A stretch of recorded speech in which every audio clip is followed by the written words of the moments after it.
Bonjour à tous, Ulrich Génisson, fondateur d'Eat to Be Fit, la première communauté du régime cétogène depuis 2015, et je rappelle que je suis en céto-nutritionnel ininterrompu depuis 2013.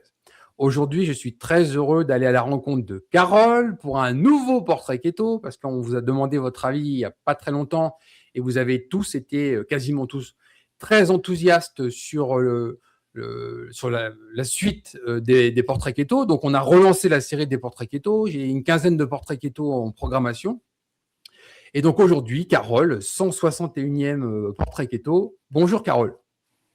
Bonjour. Ouais, t'as vu, j'ai fait une introduction beaucoup plus courte qu'Idriss Aberkane. Merci pour ton temps et merci d'avoir accepté notre invitation. Ça fait longtemps que tu nous suis. Immédiatement, Oui. tu as dit je veux témoigner. Donc, je suis vraiment très heureux de t'avoir, toi, précisément, pour ce 161e portrait keto. Oui, c'est vrai que c'est pas que j'ai hésité avant, hein.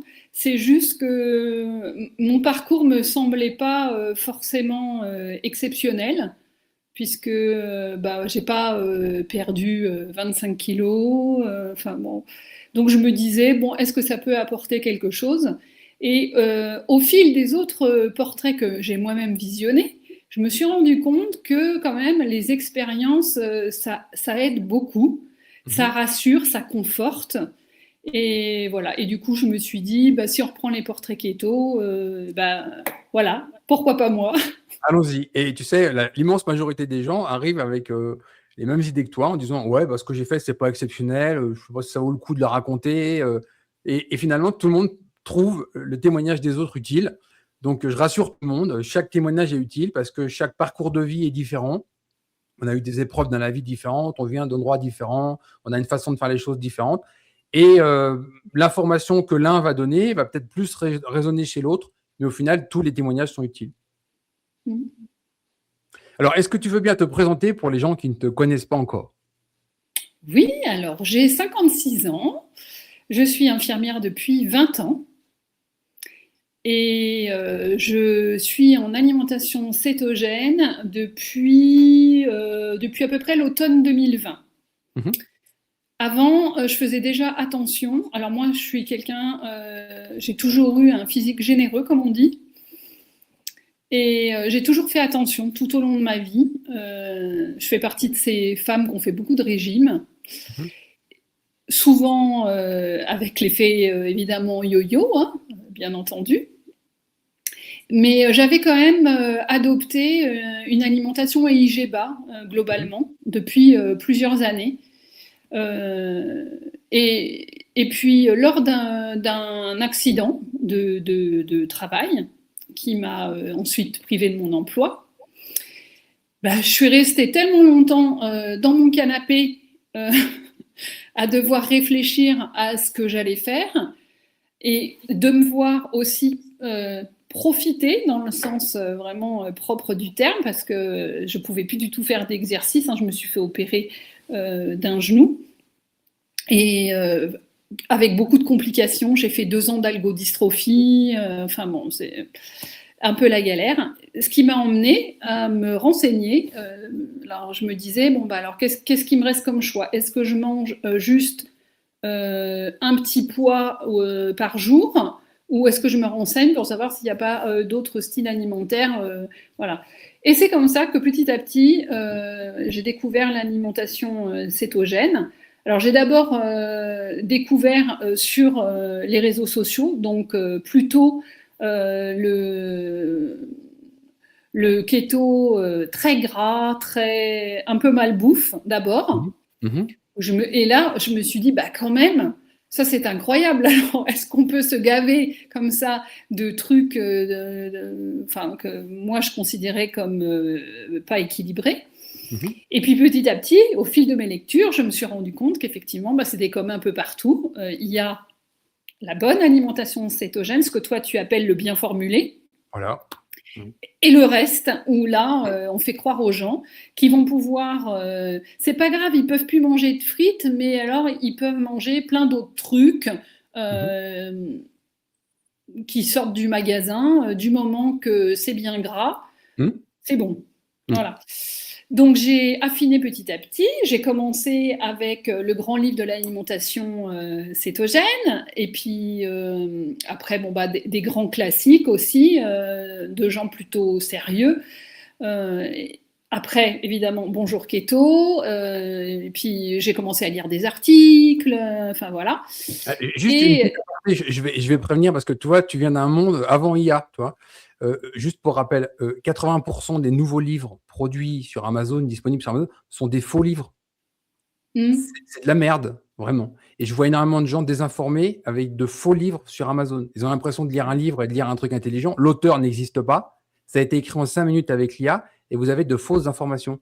Donc faites bien attention aujourd'hui à l'auteur pour lequel vous achetez un livre. Ouais. Parce qu'il y a beaucoup de tout fausses à fait. informations dans les livres aujourd'hui qu'on n'avait pas c'était pas un problème qu'on avait il y a 5 ou 6 ans, quoi. Oui, oui, oui, oui, c'est vrai. Alors certes, il y avait moins de littérature, mais maintenant il y en a plus, mais elle n'est pas bonne. Donc Elle est frelatée. C'est pas de la vraie, c'est de la fausse.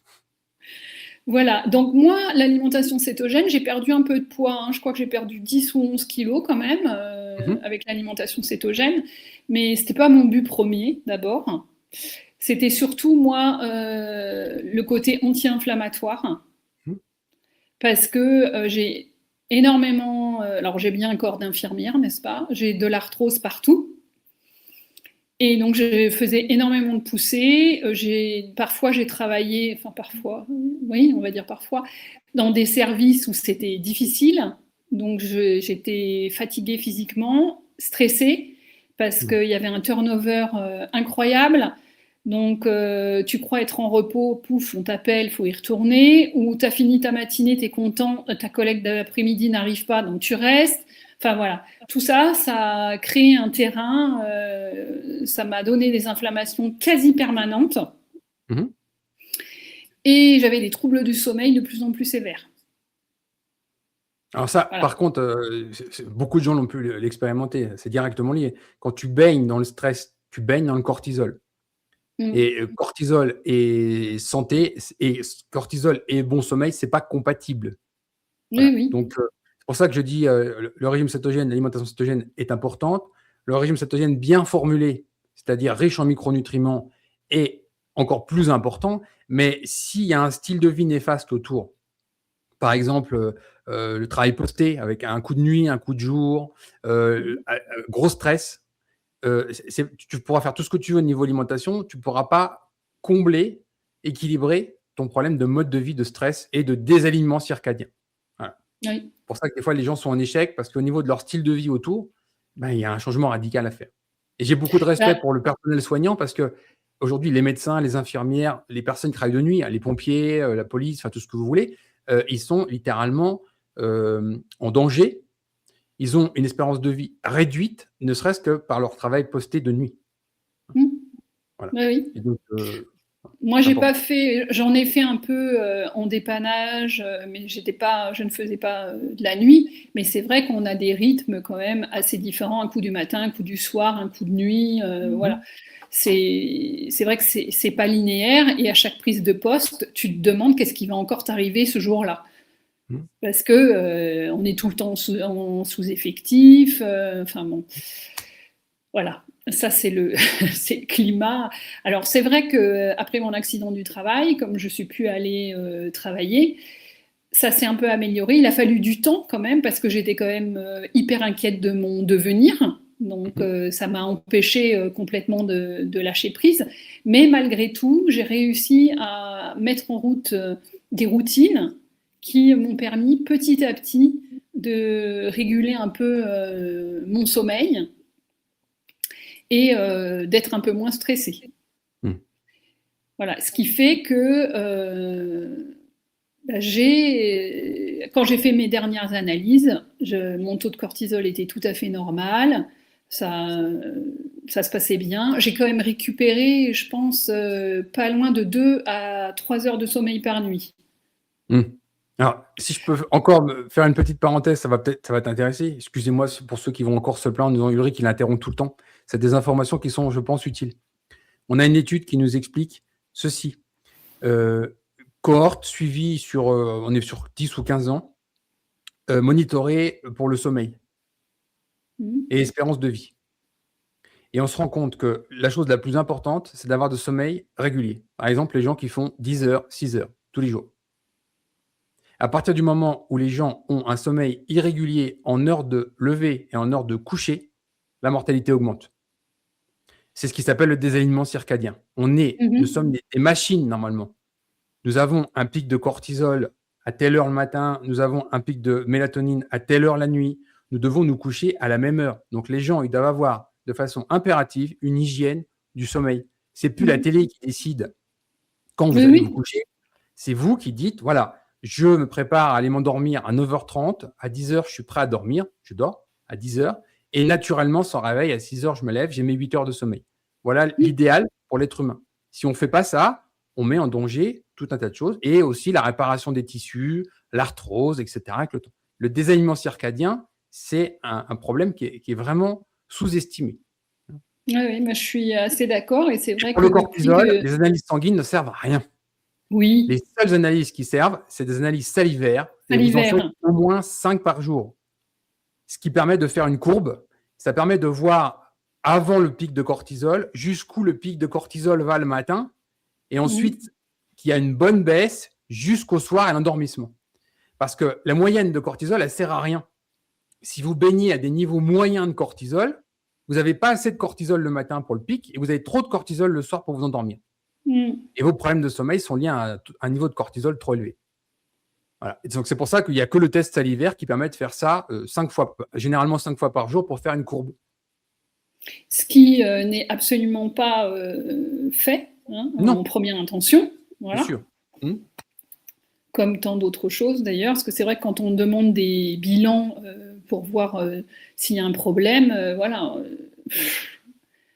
Mais c'est pour ça que quand on pose la question, je dis en France, globalement, ça ne sert à rien. Parce qu'en fait, vous allez avoir des chiffres qui ne servent à rien, et les choses qui pourraient être utiles, vous n'avez pas les chiffres. Ou vous n'avez même carrément pas les analyses.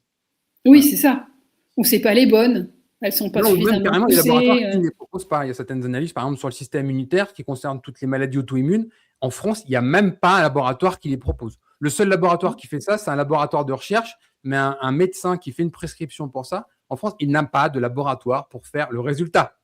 Il faut aller au minimum en Belgique ou au Luxembourg, quand on habite en France, pour faire ça. Oui. Voilà. Ce que moi j'ai fait aussi pendant une période, parce que justement, avant de comprendre que ce manque de sommeil et ce stress, ça m'empêchait d'aller... alors j'étais en cétose, mais elle était toute petite. Du coup, je me disais, mais je comprends pas, je fais tout comme il faut.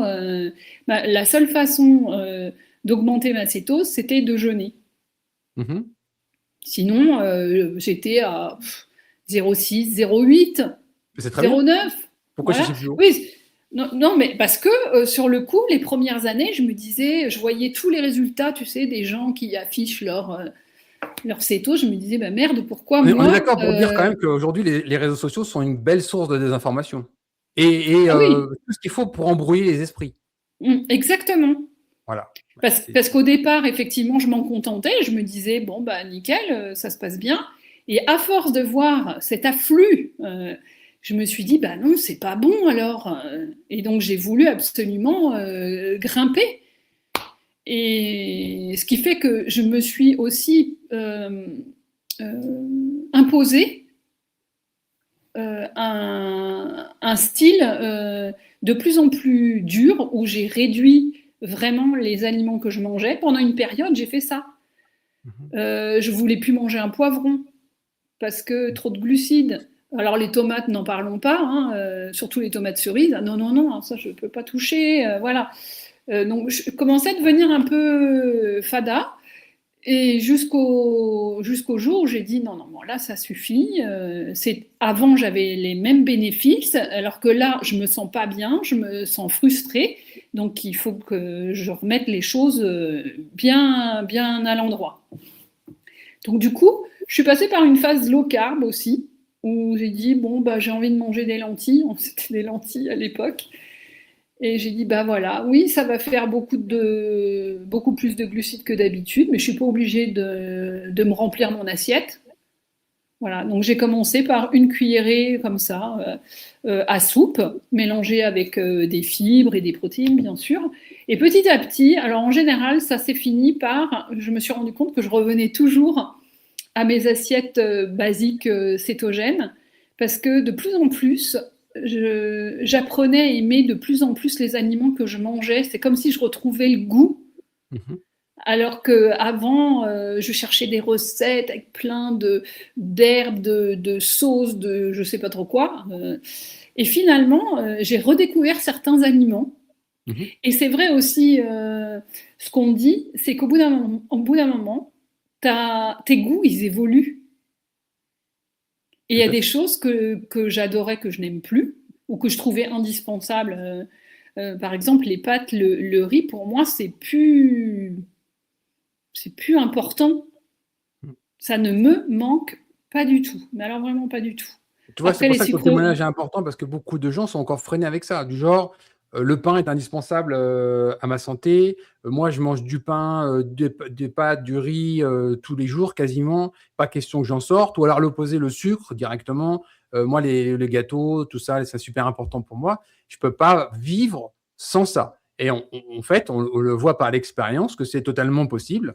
ah Moi, oui, moi, je oui, mangeais 2 baguettes de pain au levain avant le régime cétogène. Je mangeais du pain avec de la pizza. C'était indispensable pour moi. La base de mon alimentation, numéro un, c'était le pain. Voilà.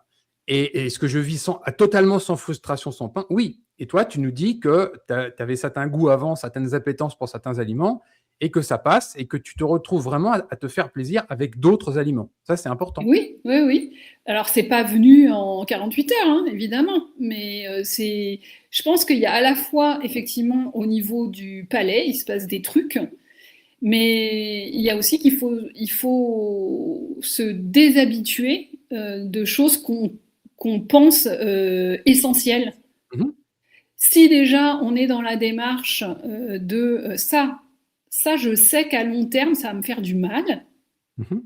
mais c'est plus facile à retirer que, je sais pas, si on te dit, mais ça c'est hyper bon, mais t'as pas le droit d'y toucher, t'en mangeras Oui, plus. Tiens, c'est bien ça. fait pour toi. La tarte de mamie que tu manges depuis 40 ans, la recette, elle est pas bonne pour ta santé et c'est vrai qu'arriver à se dire: «Ah non, il va falloir que je renonce à ça toute ma vie», et cetera et les gens, ils plongent quoi, ils cèdent.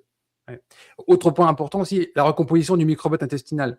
Les gens s'imaginent qu'ils Mm. pensent avec leur cerveau, OK, mais il n'est pas tout seul ce cerveau. En fait, il y en a 2. On a un microbiote intestinal qui nous habite dans l'intestin, qui communique directement avec notre cerveau et on a certaines populations, qui appellent le sucre parce qu'elles se nourrissent de sucre. Donc il Oui, arrive chez oui, certaines personnes que les pulsions sucrées soient gouvernées par notre microbiote intestinal et que quand on fait l'effort de bien formuler son régime cétogène et qu'on est patient sur quelques semaines, quelques mois, on a une recomposition du microbiote intestinal, on change de famille et les nouvelles familles, elles appellent pas le sucre. Donc ces oui, pulsions sucrées disparaissent. c'est vrai, c'est vrai. Mm. Moi, je pense que j'ai pratiquement pas de pulsion sucrée. Le seul truc des fois qui me fait envie, c'est du chocolat noir. Et donc là, des fois, je me dis, tiens, faut que je reprenne du magnésium. Oui, c'est vrai aussi, ça, on n'y fait pas attention. Les animaux, ils ont encore ce réflexe. Nous, on n'y fait pas trop confiance, mais il y a certains appels de certains aliments, c'est juste parce qu'on manque de certains micronutriments. Oui. Voilà, donc en tout cas au niveau inflammation, franchement, c'est beaucoup plus efficace que certaines molécules chimiques, ça c'est sûr, et du coup ça détruit pas le microbiote parce que c'est pareil, quand tu es sous anti-inflammatoire, sous IPP parce que tu es obligé, sinon voilà, moi à chaque fois ça m'a bien détérioré quand même. Donc de ce côté-là, je suis quand même super contente de prendre beaucoup, mais beaucoup moins de traitements. Mm. Alors qu'avant de connaître le cétogène, quand j'avais des crises inflammatoires, bah, j'allais voir le médecin et les médecins, voilà, ils me disaient bah, faut que tu prennes ton kétoprophène, prends-le en OLP. Alors, tu as l'estomac fragile, donc oh, bon, hop, un petit pansement gastrique, un IPP, et puis ça dure 3 semaines, 4 semaines, 5 semaines.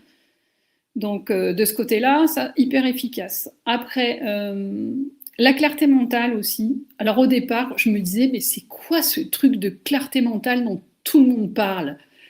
Et j'avoue que ça s'est pas fait tout seul. J'ai dû attendre quand même plusieurs semaines, effectivement, avant de ressentir le truc. Mhm. Et d'ailleurs, je m'en suis pas rendu compte tout de suite. Je me suis dit, ah bah tiens, aujourd'hui j'ai travaillé toute la journée, j'ai même pas levé le nez et j'étais pas distraite. En fait, je m'en suis rendu compte plutôt comme ça. Mhm. Et puis j'avais une période, bon alors certes avec l'immobilisme dû à mon accident, peut-être que ça avait un peu rapport, mais j'avais des trous de mémoire de temps en temps. Je Mhm. cherchais les mots, voilà. Et ça, du coup, ça s'est arrangé aussi. Donc Et ça, plutôt. c'est un cerveau qui consomme des corps cétoniques à la place du glucose. Mm, Et évidemment, ça se retrouve plus quand on a une cétose un peu plus élevée. C'est pour ça que tout le monde, généralement, une grande majorité, découvre la clarté mentale parce qu'ils débutent un régime cétogène. Et quand on débute un régime cétogène, dans la cétodaptation, on a beaucoup de corps toniques. On a une cétose profonde qui s'émousse avec le temps, parce qu'avec le temps, on arrête de brûler des corps toniques pour des cellules qui peuvent faire autrement, en particulier les cellules musculaires, qui brûlent des acides gras. Donc la cétose descend. oui. Et cette sensation, des fois, il y a des gens, ils veulent la retrouver. Alors, il y a des astuces, hein. Soit on organise son régime de façon très stricte pour chercher une cétose profonde, soit, par exemple, l'ajout de TCM, en particulier C8, qui est Mm, particulièrement facile à convertir en bêta-hydroxybutyrate, qui permet de gratter 0,4, 0,5 millimoles. Donc, admettons que tu es 0,8, bah, avec un peu de TCM dans ton café ou dans une recette, tu vas monter à 1,2, 1,3. Voilà. oui. Et les gens, ils ont une meilleure sensation à ce niveau-là avec ça. Mais ce n'est pas le but principal de chercher une cétose profonde, sauf objectif thérapeutique précis, où là, il Mm, faut faire plus attention parce qu'elle est vraiment indispensable, en particulier pour le cerveau. ouais, ouais. Donc, en fait, moi, j'ai trouvé vraiment mon équilibre comme ça, avec voilà, quelques écarts que j'ai déculpabilisés. Hein. Je me dis, bon, bah, c'est pas grave, ça va revenir si tu reprends. Alors, des écarts, mes écarts à moi, c'est pas des glaces pistaches, fraises ou je sais pas trop quoi, hein, puisque de toute façon, même avant, j'avais pas une grosse appétence comme certaines personnes pour les sucreries, mais ça pouvait être, oui, moi c'était plus les légumineuses qui m'attiraient. J'adore le pois chiche, ce genre de trucs.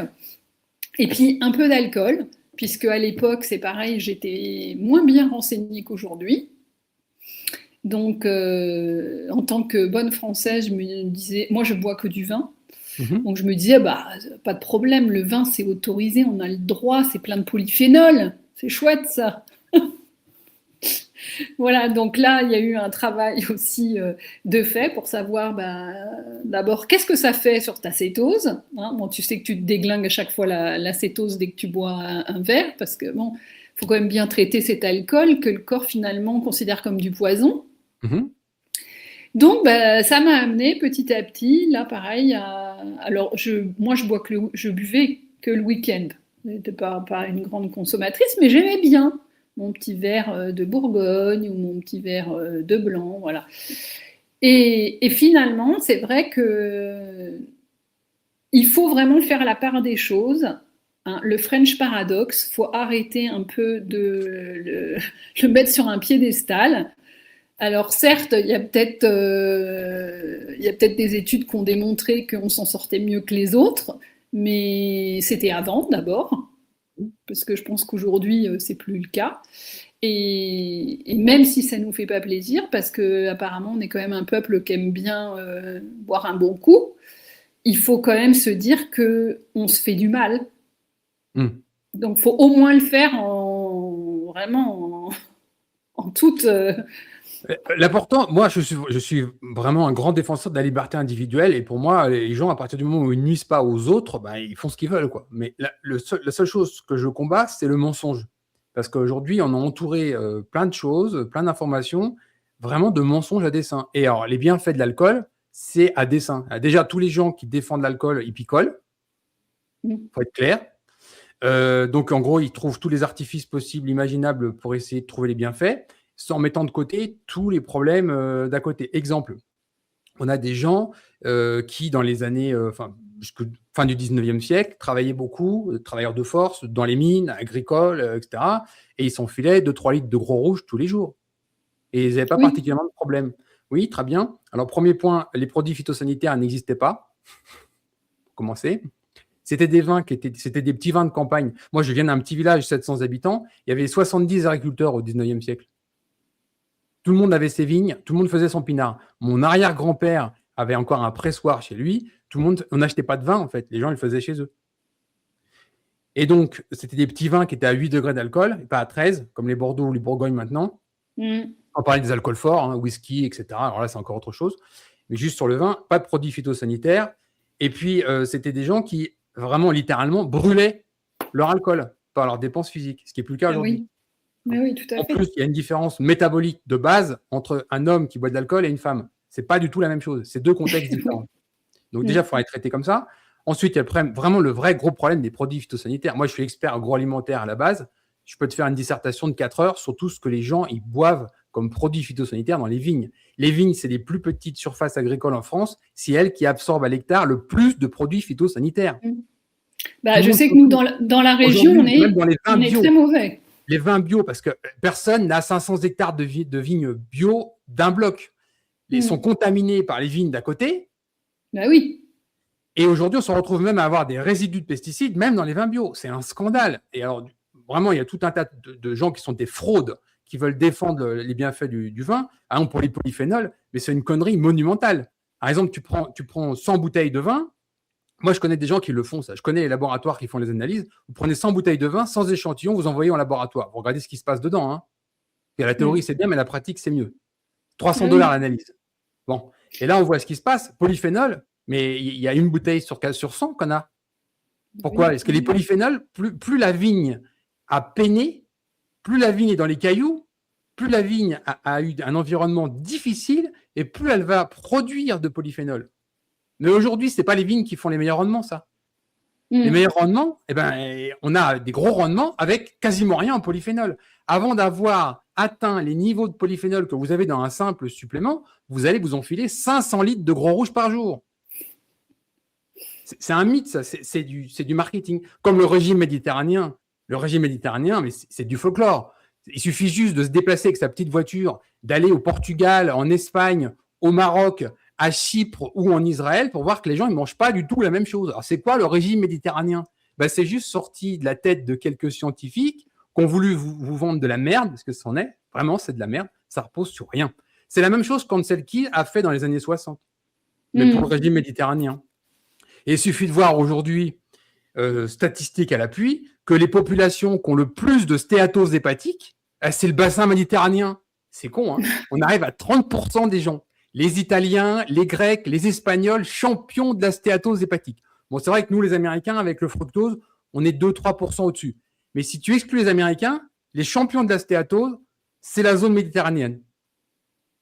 Et c'est rigolo parce que l'Italie, grand consommateur d'huile d'olive, phare du régime méditerranéen, tu te retrouves à avoir 5 fois moins de stéatose hépatique chez leurs voisins suisses, qui eux mangent des graisses saturées. Voilà. Oui. Donc, quand on creuse un peu la science, on s'aperçoit que tout ça, c'est du folklore. Alors, les zones bleues Blue Zone, créées par l'église évangélique de l'Utah, c'est une fraude. Pour les zones de longévité, tu sais, Okinawa, tout ça, c'est une église, c'est une secte végane. Et ils ont créé les zones bleues. Ah oui, donc, quand on parle de zone bleue, immédiatement, la personne, je la classe dans la catégorie demeurée. Parce que, techniquement parlant, c'est juste une marque déposée, zone bleue. Ça n'a rien à voir avec de la science, c'est de la propagande. C'est la suite d'Anselkis, c'est pas autre chose. Le régime méditerranéen, c'est la même chose. Et quand on parle du régime d'Okinawa, rappelons qu'Okinawa, c'était une base américaine. Et que si on parle d'Okinawa, c'est juste parce qu'il y a eu 60 000 Américains qui sont arrivés sur place et qui ont regardé ce qui se passait. Mais quand on prend le vrai régime d'Okinawa du 19e siècle, on s'aperçoit qu'il est massivement riche en produits animaux, en porc notamment, et en graisses saturées. Donc, il y a la légende, puis il y a la réalité. Il suffit de lire la science, mais la bonne, pas celle qui est faite avec du marketing. Oui, mais c'est vrai et que… le French Paradox, c'est pas mieux, en fait. Et on s'aperçoit… Au départ… Le French Paradox, c'est à la base la même chose que les Suisses, c'est-à-dire gros consommateurs de graisses saturées. Oui. Plus tu manges de graisses saturées, moins tu as d'événements cardiovasculaires. Et Alors ça, pour faire comprendre ça, il n'y a pas à le faire comprendre, il suffit de lire la littérature. Tu as des grandes cohortes qui ont été faites, des grandes études. Par exemple, toute la fraude d'Ansel Keys, tu as des scientifiques qui ont repris les datas brutes et les datas brutes contredisent les études d'Ansel Keys. Parce qu'Ansel Keys, qu'est-ce qu'il a fait? Il a fait du cherry picking, c'est-à-dire qu'il a pris les données qui l'intéressaient pour prouver ses théories. Mais quand on reprend toutes les données, on s'aperçoit que sa théorie, elle tombe. Oui, et pour autant, moi, ça, je l'ai expliqué en long, en large et en travers à qui voulait bien l'entendre. On te regarde, soit on te prend pour une demeurée, soit ils décrochent au bout d'un moment, ils disent ah ben non, elle va encore repartir avec son régime là, allez c'est bon, oh, next. On en parlait hein, déjà avant l'enregistrement, mais moi je trouve que la résistance au changement est absolument inouïe et c'est ce qui me cause le plus de difficultés parce que j'aimerais franchement, alors pas répondre la bonne parole, hein, mais j'aimerais au moins que les gens vérifient les informations que je donne pour qu'ils se rendent compte eux-mêmes de ce qui se passe, de comment c'est, parce que je suis fondamentalement persuadée que la prévention, c'est un super outil. Bah, c'est la clé pour pas avoir de problème. Et Vaut mieux faire ses vidanges régulièrement sur sa voiture plutôt que d'attendre que le moteur il soit cassé. bah oui, La prévention en santé, c'est la même chose. des images comme ça, ils te disent oui, oui, mais quand il faut les appliquer à leur alimentation, c'est non, non. Tu prends un Alzheimer, globalement, ça se prépare 20 ans avant les symptômes. Donc, est-ce que c'est pas préférable de travailler sur la prévention plutôt que l'inverser, même si c'est une maladie très simple, Alzheimer, les gens veulent le rendre compliqué. Les Chinois nous ont prouvé qu'on pouvait guérir Alzheimer en 24 heures. Bon, ça se sait pas en France, mais les Chinois, ils l'ont fait déjà. C'est comme ça. En fait, aujourd'hui, pour faire simple, parce que les gens, ils se disent, Eric Génisson est toujours excité. Oui, il est excité. Je vais vous expliquer fondamentalement pourquoi. Aujourd'hui, on n'a jamais eu une médecine autant éloignée de la science. On n'a jamais eu une pratique médicale, une médecine anti-scientifique. Jamais. C'est jamais arrivé. On a une propagande si puissante à la fois à la main des les laboratoires pharmaceutiques, qui ont une puissance de feu économique incommensurable, relayée par des politiciens corrompus. Bon, mais à la fin, on a un médecin. Le médecin, lui, il est libre d'aller sur PubMed. PubMed, c'est la bibliothèque scientifique mondiale. C'est 96 000 nouvelles publications par mois. Je ne sais plus, on a combien 40 millions de publications, je crois, disponibles sur PubMed. Quelqu'un qui se pose une question, c'est là qu'il va. Quand je vois des abrutis qui me citent comme source des blogs, des vidéos de je ne sais pas quel demeuré de médecin corrompu de plateau télé ou je ne sais pas quoi, mais c'est de la merde, tout ça, ça n'a aucune valeur. Sortez-moi une étude fiable, sans conflit d'intérêt, avec des datas qu'on peut consulter. Et là, on peut commencer à discuter. Ça, c'est une source. Aujourd'hui, les médecins ne font pas ça. Comme on t'explique, par exemple, que 80% des événements cardiovasculaires se font avec un cholestérol dans la norme. Si le cholestérol est dangereux, ça voudrait dire que de façon linéaire, plus ton cholestérol il monte, plus tu fais d'événements cardiovasculaires. Sauf que dans la réalité, c'est l'inverse qui se passe. Mais les données, elles sont publiques. Hein. Et des grosses cohortes, par exemple, je cite souvent l'étude coréenne parce qu'elle concerne 7 millions de personnes. Tu ne peux pas dire que 7 millions d'analyses de cholestérol, ça soit négligeable. Hein. Voilà. Et les médecins ne le savent pas parce qu'ils sont anti-scientifiques. Ils ne font que répliquer ce qu'on leur a mis dans le crâne des années ou des décennies avant, mais ils ne vont pas regarder la littérature scientifique. Quand tu as, par exemple, le président des cardiologues mondiaux, qui a été la tête d'une grande étude qui s'appelle PURE, P-U-R-E, qui déclare à Davos il y a 6 ou 7 ans, tranquillement, en conférence, j'ai la vidéo, elle est sur notre site, je l'ai publiée, que le cholestérol, on s'en fout, les graisses saturées, on s'en fout, les œufs, c'est bon pour la santé. Le mec, il dit ça en congrès, il est président de toutes les fédérations de cardiologues mondiaux, tu n'as aucun écho dans la presse. Hein. Bon, donc ça veut dire quoi? Ça veut dire que le médecin de ville, le cardiologue de campagne, il n'écoute pas la science. C'est un charlatan.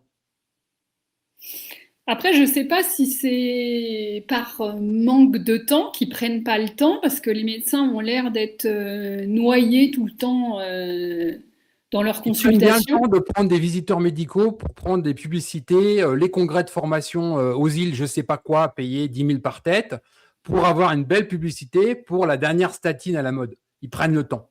Donc, s'ils n'ont pas 2 heures ou 3 heures par semaine pour faire une veille scientifique dans leur domaine, moi, je la fais. 49 mots-clés par semaine depuis 10 ans, tous les vendredis. Je le fais, moi. Donc, et je ne suis pas médecin. Donc, un médecin, il peut le faire aussi. Au pire, il a une secrétaire, elle leur dit, tu vas sur PubMed, tu me tapes 3 mots-clés, ça, et tu me fais un résumé de la dernière littérature. Voilà, c'est pas compliqué, tout le monde peut le faire. Si moi, je l'ai fait en tant qu'individu, un médecin peut le faire. Je sais pas quoi dire, c'est tellement désolant. Moi, j'ai travaillé un peu en cardio et j'ai vu, on était censé surveiller nos patients selon des règles bien strictes et souvent ils étaient polypathologiques bien sûr, donc souvent diabétiques ou insuffisants rénaux, voilà. Et à chaque fois, on leur disait toujours la même chose. Réduisez les graisses, réduisez le sel. Par contre, jamais on leur disait de réduire le sucre.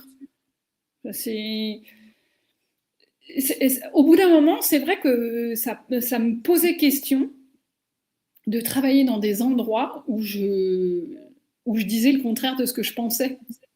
Je comprends. À un moment donné, il y a un conflit. Il n'y a pas que toi dans le domaine médical.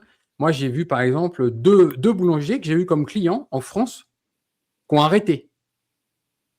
Ils étaient, bien sûr, avec des lumières de néon en décalage horaire, etc., plus toute la bouffe riche en glucides, pain, croissant, etc.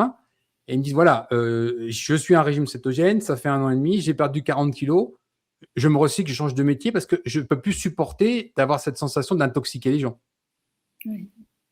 Voilà, à un moment donné, quand tu sais ça, tu as un vrai cas de conscience. Tu te dis, je peux pas continuer à le faire alors que moi, j'ai arrêté pour moi. Oui, c'est ça. Et en même temps aussi, c'est dur. Tu as l'impression d'être tout seul. Parce que ton médecin ou les médecins ne te suivent pas. Moi-même, on m'a dit, oh là là, bah, qu'est-ce que c'est que ce cholestérol là? Bah dis donc, c'est pas bon. Et il y a des antécédents dans votre famille. Allez hop, faut aller voir le cardiologue. Le cardiologue, qu'est-ce qu'il dit? Oh bah, ah bah non, c'est pas bon. Hein. Là, il va falloir faire des examens parce que vous allez vous retrouver avec les artères bouchées, ma petite dame. Voilà, donc, et le pire, c'est que au lieu de tenir bon la barre, je me suis laissé faire, j'ai fait l'examen. Alors, il a trouvé un tout petit peu d'athérosclérose, mais vraiment minime. Il me le dit. Mais il me dit, bah, quand même, par prévention, ça serait bien de prendre des statines. Il n'y a pas 7 millions de Français qui prennent des statines pour rien. Donc, 7 millions. Donc, je lui dis, mais moi, je suis désolée, je ne suis pas d'accord. Je lui dis, si j'ai un peu de cholestérol, je vous ai déjà expliqué que j'ai aussi un style alimentaire qui est particulier, qui peut élever le taux de cholestérol, mais renseignez-vous. Vous verrez bien que ça c'est pas dangereux. La taille du cholestérol est plus gros. Enfin bon, bref, j'essaie d'entamer la discussion. Il n'y a rien eu à faire, mais vraiment rien. Il m'a quand même fait son ordonnance. Voilà, bah, je lui ai dit, écoutez, si vous voulez, mais je ne le prendrai pas. Et depuis, mon médecin, régulièrement, me dit bah, le cholestérol, ça ne s'est pas arrangé, il faudrait quand même penser. Hein. Là encore la dernière fois, je lui ai dit bah, je vous ai déjà dit, comme au cardiologue, je vous l'ai déjà dit. C'est non, je n'ai pas confiance. En plus, j'ai tendance, moi, musculairement parlant, à avoir des soucis. On connaît les effets secondaires des statines, je ne vais pas me rajouter des problèmes. C'est marqué sur la boîte, sur la notice. Donc c'est vrai parfois on se sent désarmé.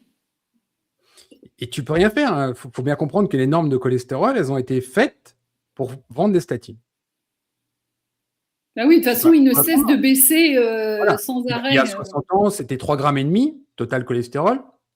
Puis c'est descendu. Alors après, ils avaient fait une norme à 3 grammes plus l'âge. Il y a eu des trucs comme ça, 2,5 grammes. Et maintenant, c'est 2 grammes pour tout le monde. Bon, en mettant à 2 grammes pour tout le monde, bah, c'est comme si sur une piste cyclable, je mets limitation de vitesse 15 à l'heure. Bah, tout le monde dépasse. Hein. Voilà. Si tu mets 15 à l'heure maximum, 15 km/h maximum sur une piste cyclable en vélo, tout le monde dépasse. Mm.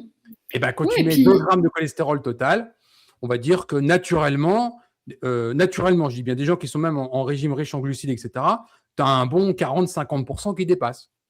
oui. Voilà. Et puis en plus, ils tiennent pas compte des autres données. Par exemple, là, moi j'ai dit à mon médecin la dernière fois, parce que ça m'agaçait un petit peu, je lui dis, est-ce que vous avez regardé mon taux de triglycérides? Mhm. Il est archi mini. Et elle me dit, ah oui, mais non. Bah, Non, mais les médecins sont incompétents. Enfin, faut être clair, si tu veux. Faut être clair. Et ils regardent pas les triglycérides. Ils sont focalisés sur le total cholestérol ou éventuellement le LDL. Ils ne font pas faire d'analyse d'insuline. Alors, la glycémie à jeun, elle n'est pas toujours faite. L'insuline à jeun, jamais. Alors que le driver de tout, c'est l'insuline. On a des gens qui baignent dans l'insuline. Comme tout à l'heure, on parlait du problème du cortisol, savoir le mesurer correctement avec 5 mesures par jour. L'insuline, c'est la même chose. On peut mesurer l'insuline avant un repas, juste après un repas, 2 heures après un repas, et on voit très bien, je l'ai expliqué dans le module dédié à la glycémie, le Master 1 de la Ceto Academy, qu'aujourd'hui, 96% de la population en Occident, 96% est résistante à l'insuline. Les gens sont tous malades. Et le problème, carburant numéro 1 du cancer, de beaucoup de pathologies auto-immunes, des problèmes cardiovasculaires, c'est l'insuline. Donc, quand on passe sur un régime cétogène, pauvre en glucides, on divise par 4, par 5, par 6 ces niveaux d'insuline. Et c'est oui, le driver. moi, j'ai demandé justement à mon médecin, je lui ai dit, on va voir, je vais vous prouver que je suis en bonne santé. Donc je lui ai demandé. Et j'ai même fait je lui ai demandé, alors Oma, elle ne savait pas au départ ce que c'était. Voilà, bon bref. Donc Un tous médecin mes qui sait pas voyants. ce que c'est que le Maillère en 2025. Ok, très bien. Ouais, bah, bien. Okay. Et en fait, même avec tous ces résultats, toujours focus sur ce taux de cholestérol. Oui, ça ne sert C'est à rien comme de une poser des questions, obsession. ils sont ignorants. Vraiment, ils sont ignorants, ils sont incapables de se remettre en question et ils vont surtout pas accepter de se dire oh là là, il me manque des informations ou je distribue une mauvaise information. Et jamais. Donc ça ne sert à rien de discuter avec eux. Pour ça, quand j'en suis arrivé à ma conclusion, qui est la seule solution pour s'en sortir, c'est de se former pour devenir compétent en tout, à la fois dans la nutrition et à la fois pour savoir quelles sont les analyses biologiques à aller chercher. Bien sûr, on les paye de sa poche, on ne cherche pas à savoir que la Sécu va rembourser, pas rembourser, prescrire, etc. Et être capable de les interpréter pour savoir. Je le dis, je le répète, il faut suivre personne, y compris moi. Il faut comprendre les phénomènes, aller lire la littérature scientifique et être autonome à la fin pour choisir en étant informé en pleine conscience. Voilà. Oui, oui, non, mais complètement. Le seul truc, c'est qu'on aimerait, si tu veux, ne pas être la locomotive toute seule. Il faudrait être la locomotive avec les wagons derrière. Je comprends. Et que accrocher les wagons, c'est hyper dur. Ah non, Franchement, c'est mais hyper tous les dur. jours, tu sais, j'ai des gens désespérés qui m'écrivent. Et pour les gars désespérés, là, je leur donne éventuellement quelques informations ou non à l'étranger. Parce qu'en France, c'est la Somalie, quoi. On va être clair. Il n'y a plus rien. Le niveau est nul. Le matériel n'est pas disponible. Les analyses en laboratoire ne sont pas disponibles. Les molécules ne sont pas disponibles. Ah, tu fais quoi dans ces conditions? Voilà. Tu sais, je crois que c'était l'année dernière, il me semble, je voulais me mettre un capteur en continu pour essayer de comprendre un peu ce qui se passait, effectivement, dans mon corps, avec certains aliments que je soupçonnais voilà, de ne pas être super bons pour moi. Et alors, j'ai pas réessayé cette année parce que comme on en parle un peu plus, peut-être que ça s'est un petit peu démocratisé et c'est plus flexible. Mais c'est qu'on a eu toutes les assauts de diabétiques sur le dos qui disaient mais c'est un scandale, des gens qui ne sont pas malades ne vont quand même pas utiliser des capteurs. Oui, alors les associations de diabétiques en France, faut me faire rigoler. Déjà, pourquoi ils sont diabétiques? Puisque le diabète de type 2, il faut 3 semaines, 1 mois, 2 mois, 3 mois pour l'inverser. Donc, c'est des gens qui sont chroniquement malades aux frais de la sécurité sociale. 4 millions de diabétiques de type 2 qui peuvent, s'ils le souhaitent, en passant sur un régime cétogène, ne plus être diabétiques. Alors, arrêtez de militer dans des associations pour vos capteurs et guérissez-vous. Voilà, Bah, c'est ça que j'ai à leur dire. Ensuite, deuxièmement, faut rappeler que le business du diabétique, parce que c'est un gros marché, hein, juste pour les États-Unis, c'est 420 milliards de dollars tous les ans. C'est juteux le diabétique, ça crache. Bon, eh bien, c'est tenu que par quelques laboratoires, en particulier Abbott pour les capteurs. Et Abbott se fait une joie, mais vraiment une immense joie, de fournir des capteurs à tout le monde, y compris même si tu n'es pas malade. Ils ont fait aussi des capteurs marketés différemment, vendus différemment, que tu peux avoir sans prescription, etc. Et ils ont même marketé pour les sportifs. Moi, j'habite à Boulder, qui est la ville la plus mince de tous les États-Unis. Il y a des sportifs partout. Bon, tu vois des capteurs partout. Parce que les gens, ils se monitorent pour. En plus, ils ont les moyens. Mais Abbott a fait un marketing dédié aux diabétiques de type 1, dédié aux diabétiques de type 2, dédié aux sportifs, dédié à la résistance à l'insuline, etc., etc. Ça, c'est aux États-Unis. Je n'ai pas compris pourquoi. Alors évidemment, c'était au niveau des journalistes et tout ça qui. Je ne sais pas si les sources sont super fiables, hein, mais je ne comprends pas pourquoi on a cette habitude de crier au loup avant d'avoir vu le loup. Alors, je vais te donner la raison. Moi, je l'ai l'explication. Je l'ai même publié. Les Français, comme ce sont de bons socialistes, ils aiment bien leur sécurité sociale et ils ne veulent pas payer pour ça. Moi, tous les capteurs que j'ai eus, à la fois pour les corps cétoniques ou la glycémie, j'ai testé, je les ai payés. Bah oui. Ils sont même disponibles sur Amazon. Et je les achète, et je les paye, il n'en parle plus. Le Français, il veut que ce soit le médecin qui rembourse. Donc, il va chez le médecin, il n'est pas diabétique, mais il veut un capteur. Comme ça, il est remboursé par la Sécu. Ah, il y a le problème. Et il y a un papier qui était passé, je l'avais publié, il y a 4 ou 5 ans déjà, où au moment où ça sortait, les CGM, ça coûtait officiellement déjà 12 millions par an à la sécurité sociale. C'était déjà un scandale. C'était il y a 4-5 ans, j'imagine que ça a bien monté. Donc le vrai problème, c'est que des gens qui veulent faire joujou avec leur CGM, mais ils ne veulent pas le payer. Ils veulent que ce soit la Sécu qui paye. Et là, je peux comprendre la frustration, parce que moi, si j'ai envie d'avoir un CGM, je ne suis pas malade, ce n'est pas à la sécurité sociale de le payer. Ah bah bien entendu. Ça, pour moi, c'est une évidence. Hein. Ben oui, mais c'est pas évidence pour tout le monde. Les Français, ils aiment bien se faire rembourser ça par la Sécu. Donc, ils se le font prescrire. Bah, ça va pas tenir longtemps. Hein. Ben non, parce que la sécurité sociale française, tout le monde y contribue. Hein. Il y a toutes les charges sociales, salariales au sens large. Hein. On appelle ça patronales, mais en fait, elles ne sont pas patronales. La CSG, la RDS, etc. Et on se retrouve à la fin à avoir quelques dizaines de milliards de déficit. Ça ne peut pas durer éternellement. Enfin, en tout cas, pour faire un résumé de mes presque 6 ans de cétogène, moi, j'en suis toujours aussi satisfaite. Franchement, il n'y a pas mieux pour maintenir un état hypo-inflammatoire. Mais effectivement, en 6 ans, en France, j'ai pas vu de progression dans ma région. Comme je te disais tout à l'heure, même du riz de chou-fleur, on n'en trouve pas. C'est quand même un truc ultra basique. Bon, je m'en fous, je le fais moi-même, mais c'est pour dire quoi que peut-être que les gens qui sont très pressés ou pour avoir ça dans le congélateur au cas où, enfin ça dépanne vachement bien quand même. Les farines, c'est galère. Enfin, les farines, farine de lin, ça va, c'est pas encore trop compliqué. Encore que des fois, il y en a même pas dans tous les magasins bio. Il faut passer par Internet. Oui, et puis la farine de lin, rappelons un point, parce que moi, quand j'ai fait en 2013, j'ai fait le tri de tous les magasins bio, ce qu'il y a en France, etc. La farine de lin en France est souvent coupée.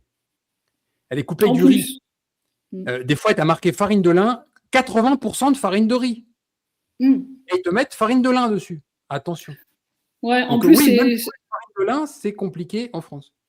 En plus, c'est un mauvais exemple parce que c'est vrai que c'est mieux de moudre ton lin toi-même plutôt ça dépend si tu veux les oméga 3 quoi. Ça dépend. Bon, puis même les oméga 3, tu sais, dans les végétaux, vaut mieux se focaliser sur des poissons gras, PADHA directement, c'est toujours meilleur. Mais ne serait-ce que ce genre de choses, c'est introuvable. C'est clair, je suis d'accord. C'est beaucoup difficile.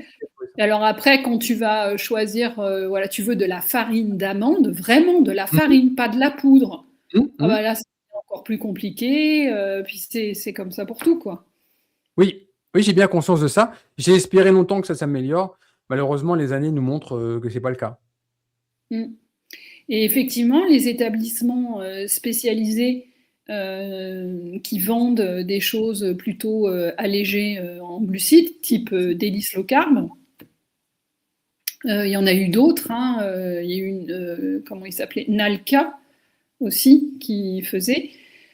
Bah, après, je trouve que ça dépanne super bien, surtout Délices les premières années où là on avait des produits bruts. Mais c'est vrai que, bon, après ça, ce n'est que mon avis personnel. Après, ils se mettent aussi à vendre des produits un peu transformés quand même. Et j'avoue, des croissants à la pâte de chocolat. Alors certes, c'est dit keto. Mais je sais pas, j'ai du mal avec ça.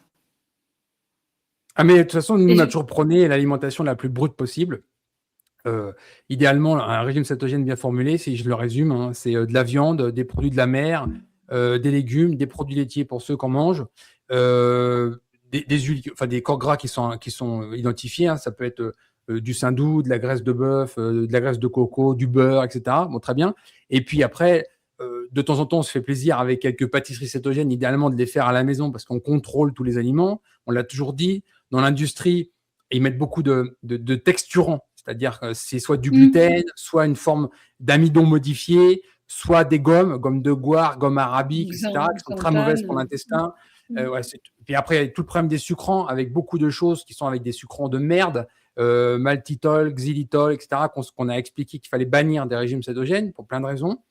Et donc, du coup, l'industrie, elle s'empare de ça. Moi, j'habite aux États-Unis, je peux te dire que tout a été fait ici, mais vraiment tout. Mm. Quand je vais dans un supermarché bio, j'ai 15 marques de pain keto. Et c'est tout le temps le même problème. C'est-à-dire, c'est beaucoup trop riche en gluten, des amidons modifiés qui ne sont pas forcément résistants pour tout le monde, des gommes avec des texturants. On a tout. Mais vraiment, tout a été fait ici. On est déjà même en mix. Tu n'as plus qu'à mettre de l'eau dedans. Tu le fais chez toi pour faire des gaufres, des crêpes. Tout ça, ça existe. Mais dans la liste d'ingrédients, 80%, 90%, tu as des ingrédients de merde qu'il faut retirer d'un régime cétogène bien Mm. formulé. Ouais, mais du coup, c'est problématique parce que les gens pensent qu'ils peuvent consommer ça parce que c'est étiqueté. Oui, bien sûr. Donc, Mais c'est pas comme ça qu'on retrouve la santé. C'est tout le problème. Il faut aller le plus possible sur du brut. Puis si vous voulez faire des choses, faites-les à la maison avec des ingrédients que vous contrôlez. Toutes les recettes qu'on a produites chez nous, entre Nelly, avec ces 2 livres, plus qu'il y a sur le site, on a publié 400 recettes. On en a maintenant quasiment 200 créées, non publiées. Donc on est à plus de 600 recettes. On a toujours eu à cœur de faire des recettes, pas les plus belles, pas les plus bandantes, mais les plus saines. C'est pour ça que, par exemple, moi, au tout début de mes recherches sur le régime cétogène, comme j'étais un amoureux du pain, j'ai développé une recette de pain. Et la toute première recette de pain que j'ai développée, je l'ai fait avec du gluten. Et c'était une recette qu'on a publiée sur le site.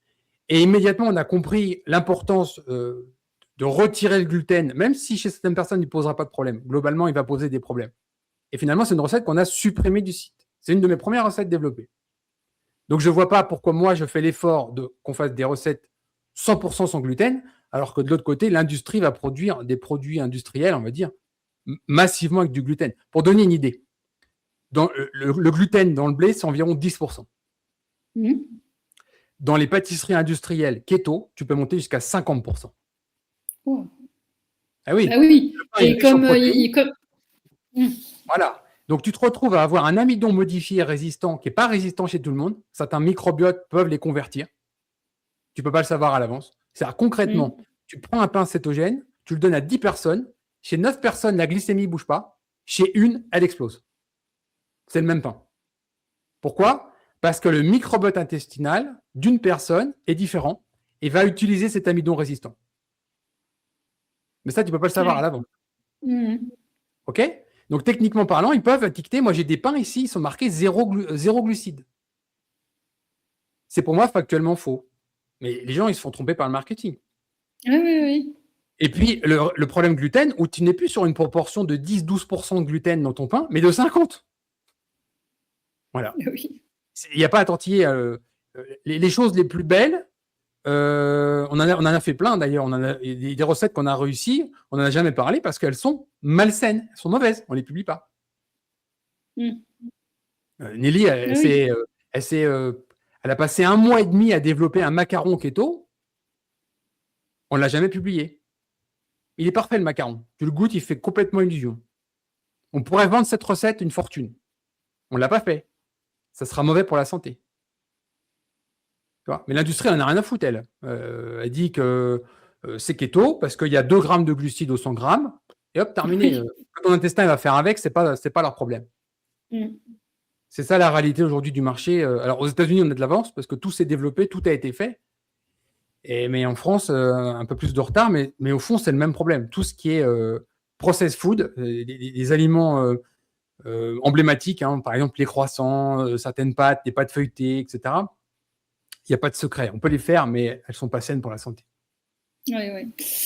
Moi, je pense que c'est une des difficultés, effectivement. Et, je vais donner même un exemple extrême, parce que j'ai toujours dit que le régime cétogène n'était pas une religion. Le régime cétogène, c'est bien comprendre et ensuite le mettre à notre service pour retrouver notre santé. Je préfère presque quelqu'un qui va me dire une fois par mois, je m'autorise un croissant au beurre. Un croissant au beurre, c'est 25 grammes de glucides. Hein. Bon, imagine, je sais pas moi, tu manges quasiment carnivore ou pas loin, tu es à 10, 15, 20 grammes de glucides par jour. Une fois par mois, tu t'autorises un bon croissant au beurre de chez ton boulanger, tu es à 25 grammes de glucides, ben, il ne va rien t'arriver. Oui. Et là, tu as du blé, tu as du gluten, tu as un vrai croissant, il n'y a pas de texturant, il y a du beurre dedans. Hein. C'est moitié-moitié souvent le croissant au beurre, hein. 25 grammes de beurre, 25 grammes de lipides et 25 grammes de glucides. Et on n'en parle plus. Et tu t'octroies ton petit plaisir une fois par mois avec un bon croissant. Plutôt que de se dire, je vais acheter des croissants cétogènes qui sont de la merde et en bouffer 2 par jour. Voilà. Tu vois ce que je veux dire? Oui, oui. Voilà. Pour ça qu'il y a beaucoup de gens qui sont venus me voir depuis des années, j'en ai marre de ça. Oui, c'est pas keto, ou est-ce que cet aliment est keto? Je leur dis toujours, mais tout est keto, ou rien n'est keto. Ben c'est oui. la dose qui fait la différence. Exactement. Si tu manges 300 grammes de foie de bœuf, le glycogène de ton foie, il va dépasser largement les glucides disponibles dans tes 50 grammes de tomates cerises. Tu vois? C'est des glucides. Donc, il n'y a pas d'aliments keto, il y a des aliments qui sont à notre disposition, riches en micronutriments, tous avec leur diversité. Dans certains aliments, il y a plus ou moins de glucides. Et après, nous, on se fixe un objectif selon notre envie. Est-ce que c'est la lutte contre l'arthrose, l'anabolisme musculaire, la lutte contre un cancer, la perte de poids? Et le régime cétogène, il est articulé pour cet objectif. Et ce n'est pas une religion. Oui, c'est ça. Mais de toute façon, tu le dis souvent, c'est toute une histoire d'arbitrage. Et où tu veux aller. Et il ne faut jamais perdre d'esprit qu'on est tous différents. On a tous des métabolismes quand même qui réagissent, même s'il y a des lignes directrices. Mais on est tous différents. Il y a des gens qui vont rester en cétose jusqu'à 50 grammes de glucides. Et puis 100 grammes. d'autres. J'ai vu 100 grammes. 100 grammes de glucides. Ouais. Moi, c'est pas mal, ça. Ah ben, j'ai vu une cétose à 1 à 2 millimoles avec 100 grammes de glucides jour. Ouais. Oh. C'est rare. Je l'ai vu, à ce niveau-là, je l'ai vu qu'une fois. Mais ça existe. Et puis, il y a certains aliments, voilà, on ne sait pas pourquoi, qui te font plus réagir que d'autres. Il y en a qui peuvent manger du pain au levain, voilà, une tranche de temps en temps, ça leur fait rien du tout. D'autres, au contraire, ça fait exactement comme s'ils mangeaient du pain blanc. On est vraiment tous, on est des individus. Et il faut apprendre à se connaître, il faut se tester. Et puis, il faut résister à la pression sociale, surtout. Oui, le jugement des amis, de la famille, les remarques en particulier de gens qui connaissent strictement rien, qui veulent te faire un cours de nutrition, qui veulent te dire que toi, ce que tu as fait, c'est pas possible pour les autres, ou alors que tu viens d'en faire, tu es socialement exclu, etc. Quand tu commences, moi par exemple, je suis un homme, et la dernière goutte d'alcool que j'ai bu, j'ai 48 ans, je devais l'avoir vers 16 ans. Quand tu es un homme, forcément, si tu bois pas, tu es une gonzesse. Voilà. Mais j'ai toujours pu assumer ça, j'ai jamais cédé à la pression, j'ai toujours envoyé chier tout le monde parce que c'est ma liberté, quoi. J'ai compris que l'alcool était un toxique, je l'ai retiré de ma vie, je fais ce que je veux et personne n'a à me dire comment je dois la vivre.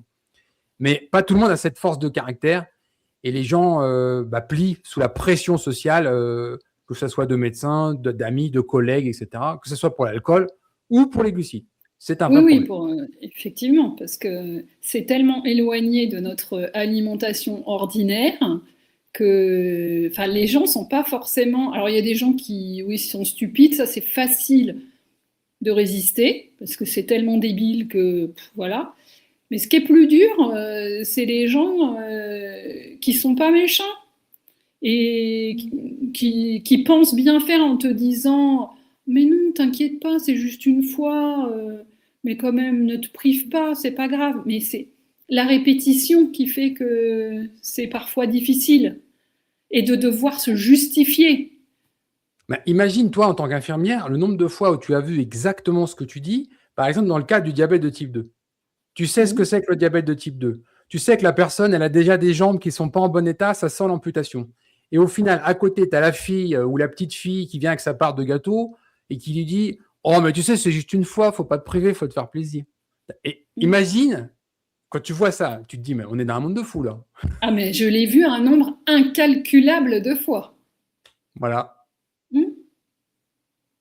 Et ce qui est rigolo, c'est qu'il y a cette bienveillance sur les glucides, bienveillance pour l'alcool.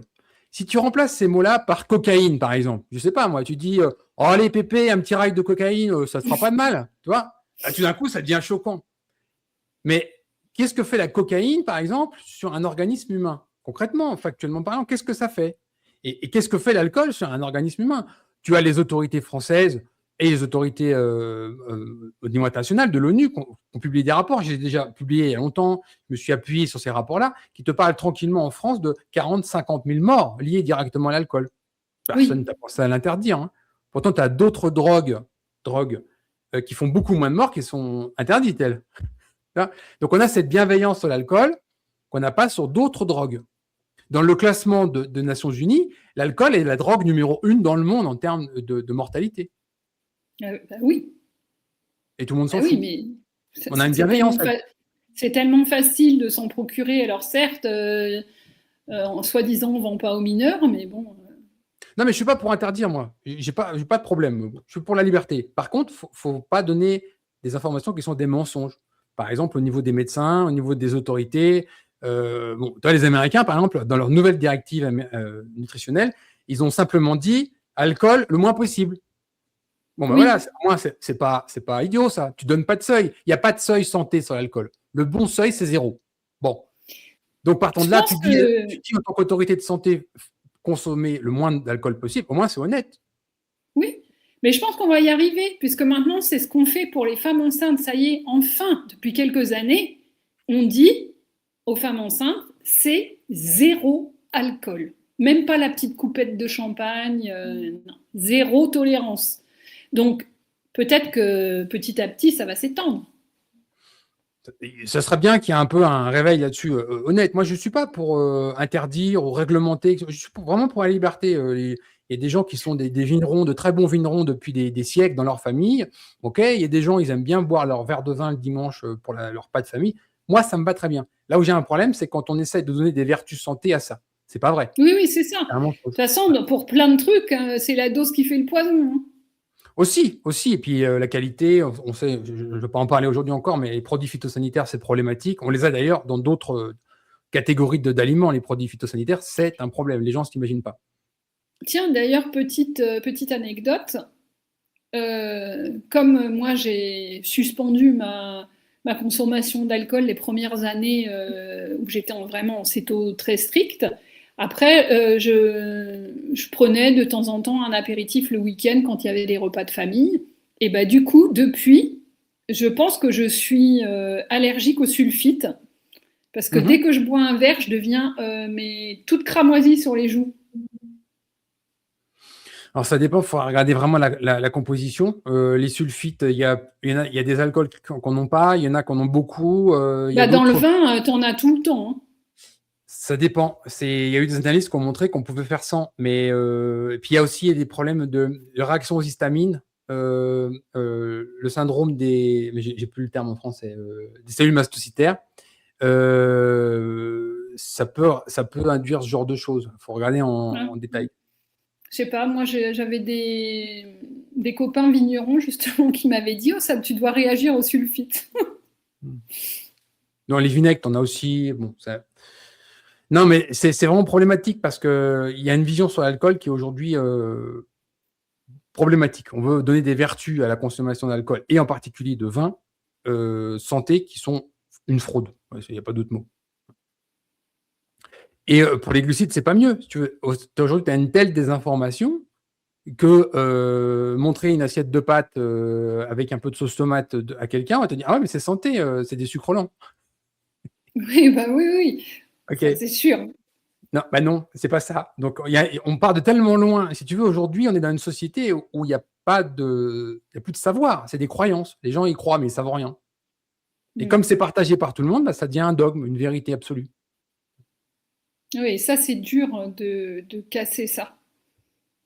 Vraiment très dur. Enfin, l'expérience me prouve qu'on peut pas le casser par la science. Parce que, tu vois, je vois beaucoup de gens déclarer des conneries sur les réseaux sociaux et je vois beaucoup de très bons professionnels, y compris des scientifiques, etc., qui amènent la littérature en dessous, qui n'est jamais lue. Tu sais, lire vraiment sérieusement une bonne étude scientifique, mais tu mets une journée et demie. Hein. Ah oui, oui. Tu ne peux pas répondre à un post sur un réseau social de 3 lignes qui a une connerie par une étude scientifique qui, elle, va te nécessiter un jour et demi d'investigation. Les gens, ils ne vont même pas le lire, en fait. Donc, tout le monde reste dans ses croyances. Ben voilà, c'est bien. La seule solution, je le dis vraiment, c'est un niveau individuel. On a un problème de santé, on comprend qu'on peut inverser ce problème de santé, on essaye de comprendre tous les mécanismes, la nutrition, la micronutrition, la chronobiologie, c'est des choses importantes, et puis après on applique à soi-même, mais globalement, en tant qu'individu, on ne changera rien. Les autres autour, ils verront rien. Même, j'ai vu des choses fantastiques, hein. Des gens perdent 70 kilos, inverser un diabète de type 2, retrouver toute leur capacité. Le conjoint qui est en face ne suit pas. Ouais, donc, on peut rien faire, en fait. C'est comme ça. On ne peut pas braquer les gens, on ne peut pas les changer contre leur volonté. Chacun est libre et responsable. Non, c'est sûr, mais c'est vrai que c'est pour ça que ça va aussi lentement. Tout à fait. Tout à fait. Aux États-Unis, c'est un peu différent parce que la maladie, elle coûte cher. Du coup, on tape les gens au portefeuille. Et les gens, ils ont quand même une motivation, ne serait-ce qu'économique, à retrouver la santé. Oui. Après, je ne sais pas si c'est. On peut pas souhaiter que ça soit pareil chez nous. C'est vrai qu'on avait, il y a quelques années encore, un système de santé qui était plutôt avantageux pour les citoyens. Bon, on voit où ça nous a amenés, mais. Non, mais ça part d'une très bonne idée. Hein. Ça part d'une très bonne idée. Moi, je trouve que c'était chouette, effectivement. Mais je vais donner une idée historique pour que les gens comprennent, parce que des fois, je dois être catégorisé dans la mauvaise catégorie. Moi, je suis profondément capitaliste et profondément libertarien. La liberté, c'est vraiment très important. Mais il y a des socialistes que j'admire. Et je vais donner un exemple. Tu as un grand entrepreneur du nord de la France qui s'appelait Monsieur Gaudin. Son nom est relativement connu parce que c'est lui qui faisait les poêles en fonte Gaudin. Et quiconque a vu un poêle à bois ou à charbon dans les vieilles maisons, c'était un Gaudin. C'est devenu une marque en fait. J'ai un Gaudin à la maison, ça veut dire que j'ai un poêle. Il était profondément socialiste. Mais c'était un grand chef d'entreprise. Il a été un des premiers en France à ouvrir des écoles mixtes avant Ferry. Hein. Gratuites, fournir des logements avec des loyers qui étaient indexés au salaire de ses salariés à vie, c'est-à-dire que ce n'est pas parce que les salariés quittaient l'entreprise qu'ils devaient quitter leur logement, etc., etc. Et il avait sa propre sécurité sociale et sa propre caisse de retraite. C'était une mutuelle. C'est-à-dire que les gens qui travaillaient dans son entreprise, c'était une sorte de grande famille. Tout le monde mettait l'argent selon ce qu'il gagnait, selon ses postes. Et ça permettait de financer. Les gens, ils étaient malades, ils ne payaient rien. Tu as même eu un enfant qui est né dans son... Il y a un monument architectural très intéressant où il a créé des logements, où lui-même vivait d'ailleurs en tant que PDG. Il a payé l'intégralité des études, y compris Polytechnique, à un de ses enfants. La communauté a payé. Et c'est lui qui a repris la direction de l'usine une fois que Gaudin est mort. Tu vois, c'est joli comme histoire. C'est des socialistes que je respecte vraiment. Sincèrement. Pourtant, mes idées sont différentes, mais ils sont très, très respectables.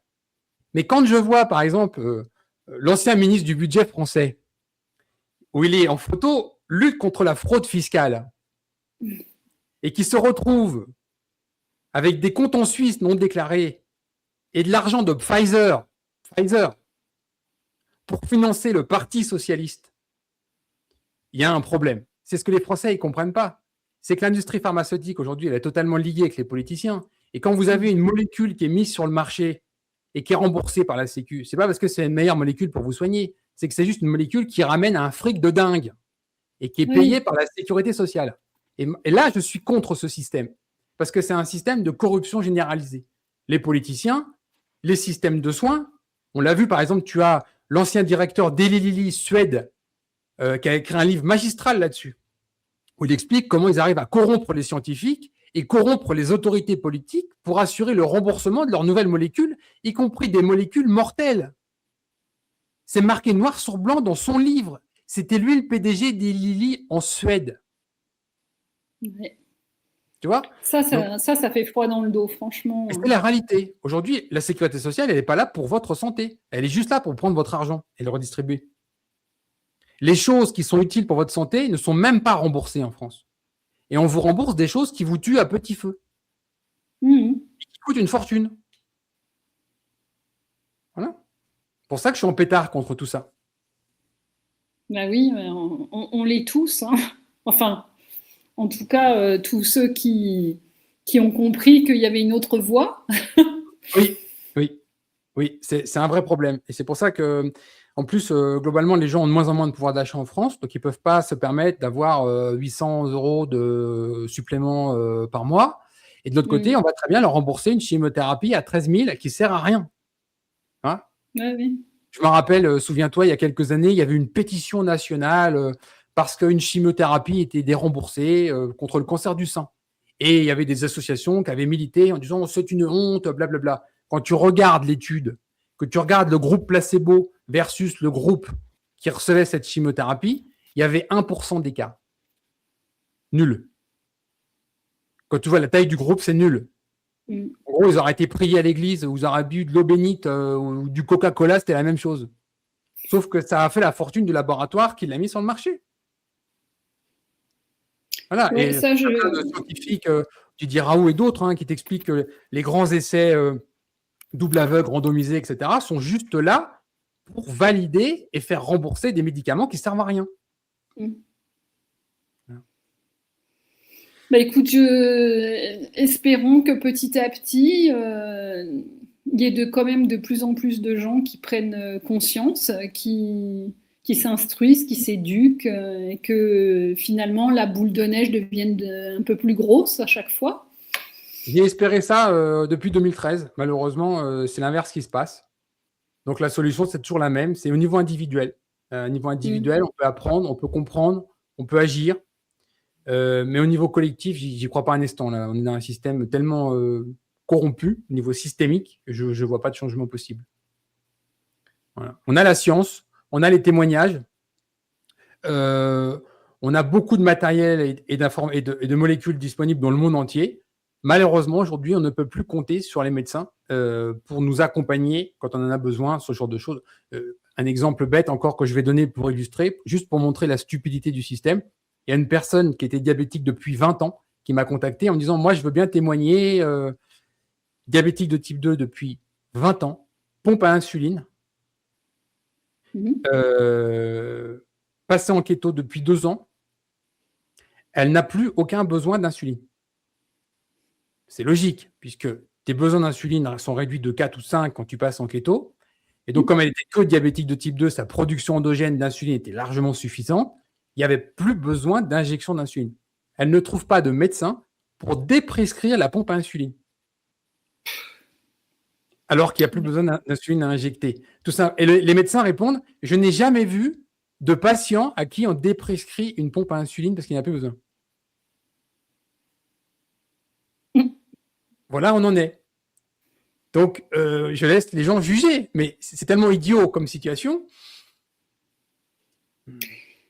Bah, c'est vrai que si moi, petit individu dans j'habite même pas la capitale ou une grosse ville de France, j'ai réussi à me renseigner et à trouver des informations et à savoir que aux États-Unis, au Canada, en Angleterre, pourquoi eux, pourquoi ils n'ont pas accès à ces informations-là. C'est ça qui me, je, enfin, surtout, certes, les progrès sont tenus, mais il n'empêche qu'on avance très doucement. Ils ne peuvent pas dire qu'ils n'en ont pas entendu parler, que ça n'existe pas.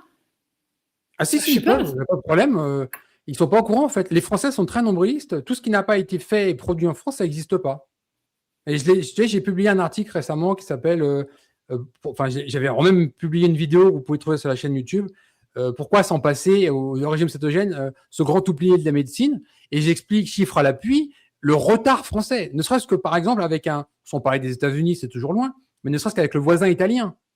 Toi, on a vu, par exemple, avec cette histoire de Covid, là, on a vu certaines réanimations qui étaient un peu surchargées, etc. Immédiatement, les Italiens, en réanimation, commencent à envisager le régime cétogène. Et ils publient les études, on est en 2020.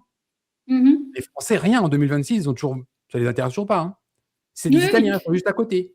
Et ils écrivent en anglais, donc c'est lisible quand même. Ils peuvent apprendre italien. Et tu vois, par exemple, des études qui sont. J'aime beaucoup les Iraniens. Les Iraniens produisent des études de très grande qualité parce qu'ils n'ont pas beaucoup de moyens et ils se posent toujours les bonnes questions. Et on a des études qui nous font vraiment percevoir des choses nouvelles. Il y a un Égyptien aussi qui avait publié une étude sur l'acétoacétate et la protéine spike. Il n'y a pas eu un écho dans la France. Rien en France. Pourtant, c'était remarquable, ça méritait plus d'investigation. Non, les Français sont culturellement attardés. Et je parle pas des populations générales, je parle des scientifiques, des chercheurs. Ils n'ont pas le goût pour de la bonne science, ils ne se posent pas les bonnes questions et ils ignorent complètement les avancées à l'étranger.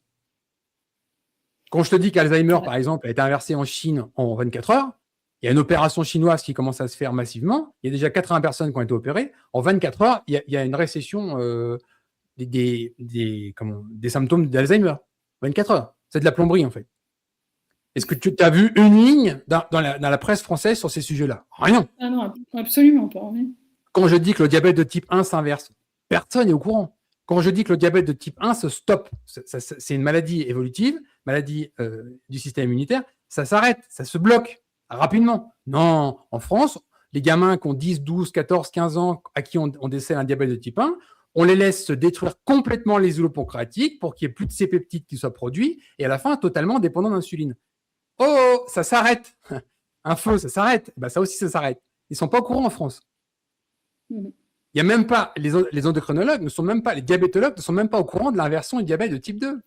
Ah bah oui, non mais ça. C'est pathétique. La première étude qui le montre, c'est 1920.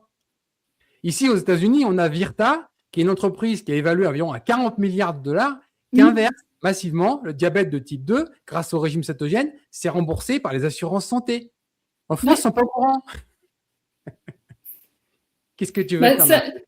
C'est sûr que ça leur coûterait, à eux, ça leur coûterait beaucoup, beaucoup moins cher, hein, si on était en meilleure santé. Hein. Un diabète de type 2 sur toute sa vie, c'est-à-dire le coût de son diabète plus tout le reste, hein, les amputations, les insuffisances rénales, la cécité, après les fauteuils roulants, les aides à domicile, blablabla. Ça coûte combien un diabétique? Il y en a 4 millions en France. Ouais. Vous cherchez des milliards à économiser, passez les diabétiques en régime cétogène. Il y en a 10-15 milliards tranquilles en un an d'économiser. Bah oui, mais je sais pas, on est les seuls à le dire. Voilà, c'est pour ça que j'ai perdu espoir globalement changer les choses. Par contre, au niveau individuel, oui, les gens qui veulent apprendre, comprendre, ils peuvent vraiment retrouver une parfaite santé, très facilement. Il y a pas de. Bon, après, oui, effectivement, même nous individuellement, on a quand même un peu une influence sur nos familles, nos conjoints, nos enfants, nos petits-enfants. Alors, est-ce que toi, justement, tu as eu la chance de pouvoir aider, faire comprendre à quelqu'un que ce changement pourrait être bénéfique pour sa santé? Est-ce que tu as eu cette chance? Oui. Alors, oui. raconte, parce que c'est suffisamment rare, il faut le partager. Alors, sur 3 enfants, j'en ai 2 qui sont très sensibles. Voilà, la troisième, elle est très très gourmande, donc et elle adore pâtisser. Donc là, voilà, c'est un peu plus difficile, mais Au contraire, faut la motiver. On a inventé plein de recettes en pâtisserie cétogène. Il y a encore plein à faire. Elle peut s'amuser en pâtisserie cétogène. Franchement. oui, mais tu sais quoi, moi, elle a goûté ce que je faisais. Et à l'époque, j'avais pas encore acheté la lulose, non, et l'érythritol. Vraiment, ça passe pas chez nous. Alors, Cette sensation de. Il faut prendre vraiment celui qui est mélangé avec le Truvia. Enfin, à l'époque, ça s'appelait Truvia. Je ne sais plus comment ça s'appelle en France maintenant. La Ce mélange stevia. stevia plus érythritol. Parce que Oui, c'est l'érythritol celui que pur, je prends. ayant un goût sucré, une puissance sucrée relativement faible par rapport au sucre, environ 70%, il faut en mettre des masses pas possibles. Donc, par exemple, je ne sais pas moi, si tu as une recette avec 100 grammes de sucre, il faudrait tout de suite en mettre 130 grammes d'érythritol pur pour Oui. arriver. Et là c'est impossible. Donc, il faut maintenir des niveaux relativement bas. Et avec la stevia, tu fais ton équivalent, à peu près 30 grammes de stevia érythritol par rapport au sucre. Bon. Moi, j'ai essayé parce que je mets jamais les quantités recommandées parce que mon palais s'est tellement déshabitué Exactement. que je peux pas. Exactement. Ça a été tout le défi de Nelly, parce que Nelly, en fait, elle a dû calibrer ses recettes, à la fois pour quelqu'un qui découvre le régime cétogène, qui a encore besoin de ce goût très sucré, et des gens qui sont en cétogène depuis des années, qui en ont beaucoup moins besoin. Il faut trouver c'est l'équilibre. super difficile, ouais. Donc, il ne faut pas hésiter à ajuster les sucrants dans vos recettes, parce que selon où vous en êtes dans votre régime cétogène, vous en aurez besoin de plus ou moins. Oui, exactement. Par exemple, toi, je ne sais pas moi, tu fais un beau gâteau cétogène et tu n'as que des invités qui ne sont pas en céto, tu vas être obligé de remonter la quantité de sucrant. Parce que sinon, ils vont me dire que ce n'est pas assez sucré. Et si tu fais un gâteau que pour toi, tu seras beaucoup plus basse. Exactement. C'est ce qui se passe. Hein. C'est qu'en général, parce qu'avant, je faisais et ils disaient, mais il n'y a pas de sucre. Donc, du coup, tu as essayé la lulose après, que tu as fait venir des États-Unis. Et après, moi, je préfère la lulose.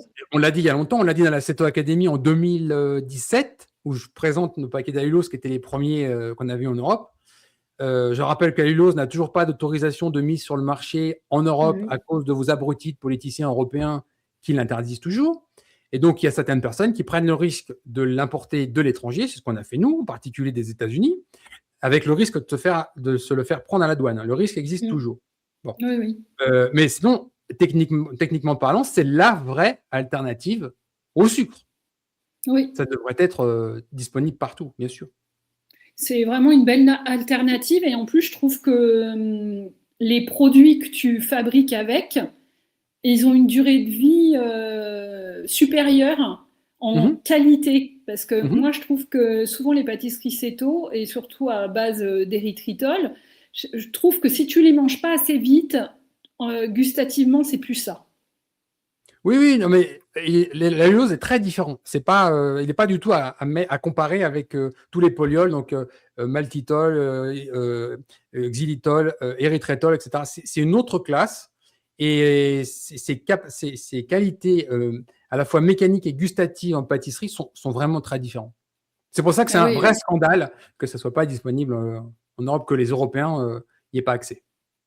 Le caramel avec la lulose, je défie quiconque de dire que c'est pas du tu sucre fais un de caramel au betterave. beurre salé à la lulose, ça va très bien.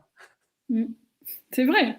C'est sûr. Donc c'est vrai que pour les gens qui sont très très gourmands, on a quand même des alternatives qui permettent de se faire plaisir. C'est pour ça que je dis que c'est un scandale, parce que si les politiciens avaient plus que 2 neurones, la lulose serait autorisée en Europe, il serait immédiatement accaparé par tous les pâtissiers français, et les pâtissiers français seraient en capacité de produire des pâtisseries de très bon niveau. Je mets au défi quiconque de faire la différence entre une pâtisserie à la lulose et une pâtisserie au sucre. Ah oui, non, mais ça. On a des ingrédients aujourd'hui qui font parfaitement illusion. Nous, on fait tout ici. On fait des pâtes à choux, on fait tout ça avec des ingrédients que vous n'avez pas en Europe. Et c'est honteux parce que c'est priver de gens de solutions simples. Si tu veux, il n'y a pas besoin de pâtisserie cétogène. Il suffirait qu'il y ait l'information, la disponibilité en Europe que ce sucrant existe, et d'ailleurs quelques autres ingrédients, pour que la formation des pâtissiers puisse évoluer et que tous les pâtissiers de France soient en mesure de faire des pâtisseries cétogènes. On les a bien bassinés avec des pâtisseries ou des choses véganes. Mhm. Ben, c'est la même chose. Ils ont appris. Ils savent qu'il y a certains ingrédients qu'ils ne peuvent pas utiliser. Ils savent qu'ils ont des alternatives. Et bien, en cétogène, c'est la même chose. Et on pourrait proposer des pâtisseries avec 95% de moins de sucre dans toutes les pâtisseries de France. Et c'est pas possible Ouais. juste parce que les autorités européennes ont dit non. Mhm.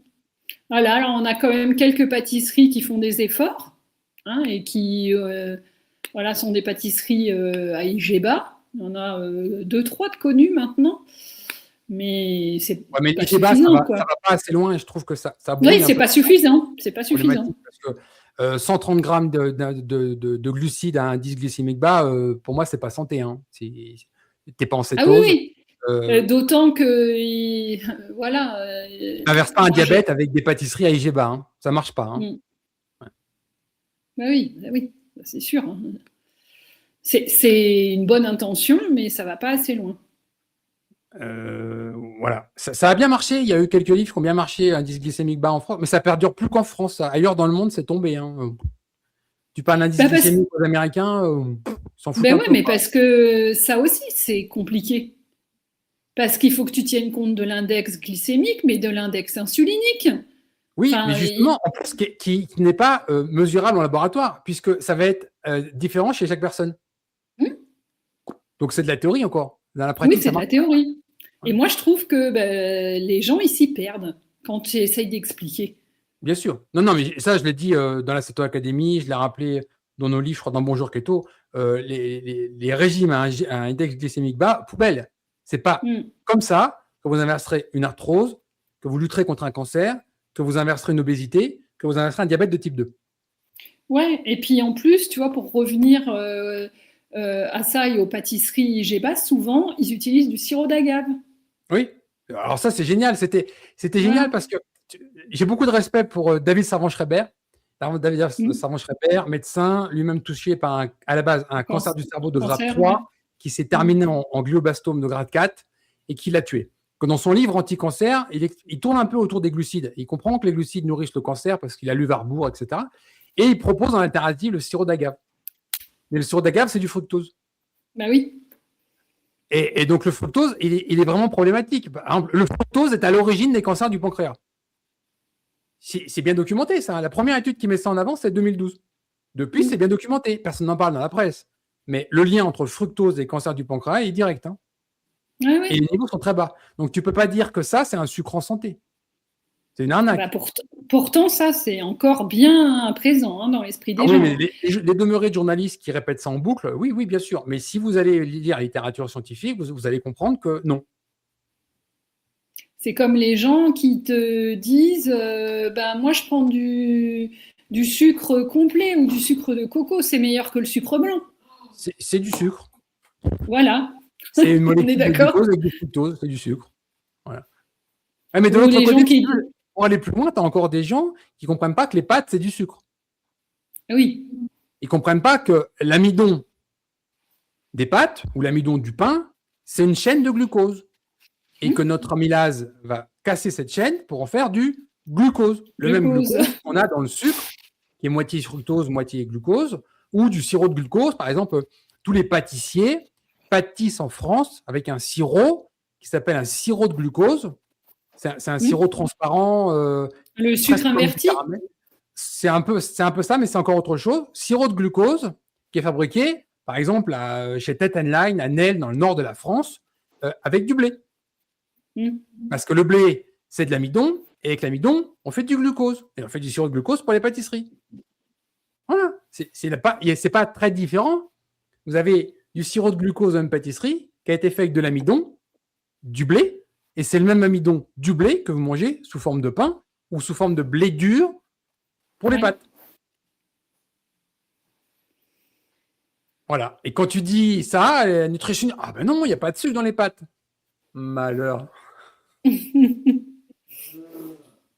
C'est donc toutes ces idées fausses, stupides, répétées en boucle, font aujourd'hui office d'autorité et de vérité absolue. Tu veux que je fasse une pause? Je veux bien, oui, juste On fait pour. une Ok, ça marche. Voilà, on a réglé le problème, donc on est reparti. Donc voilà, tout ça, c'est malheureusement des choses qui ne changeront pas, les mentalités, les idées reçues, les idées fausses, les croyances. Faut pas espérer que ça change dans les prochaines décennies. Faut faire avec au niveau individuel. Faut réussir au niveau individuel et c'est ce que tu as fait. En fait, la seule solution, c'est de faire une carapace et de se protéger des avis un peu des autres et de faire dans son coin, retrouver sa santé et finalement être autonome. Parce que sans autonomie, ça marche pas. Oui. Et c'est en ça que je trouve que les portraits keto sont aidants. Tu vois Oui, parce que tu as remarqué que toutes les personnes qui ont témoigné ont toutes le même profil. C'est des gens qui se sont dit j'en ai marre d'être malade, j'en ai marre d'avoir du surpoids, j'en ai marre d'être diabétique. Il y a forcément une solution. Ils découvrent, ils lisent, ils essayent, ils réussissent et ils reviennent pas ils font pas marche arrière en fait parce qu'ils ont goûté la santé. Voilà. Oui, c'est ça. C'est vraiment le chemin de la réussite et j'en vois pas d'autre aujourd'hui.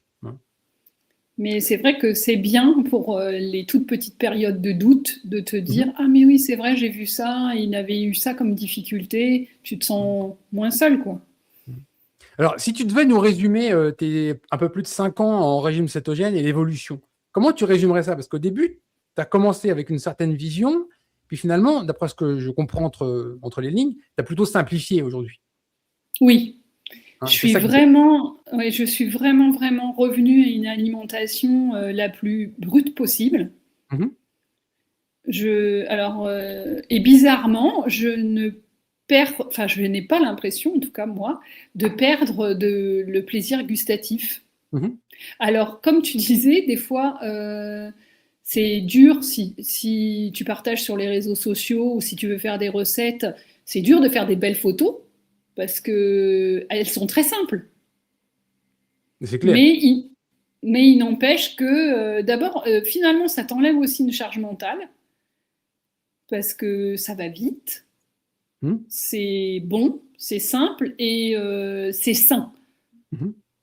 Alors que parfois, tu sais, c'est un peu comme quand tu lis une recette dans Elle ou je sais pas quoi, où il y a 100 ingrédients dedans avec des trucs moitié introuvables, des procédés qui durent des heures et au final, c'est pas toujours Instagrammable non plus. Hein.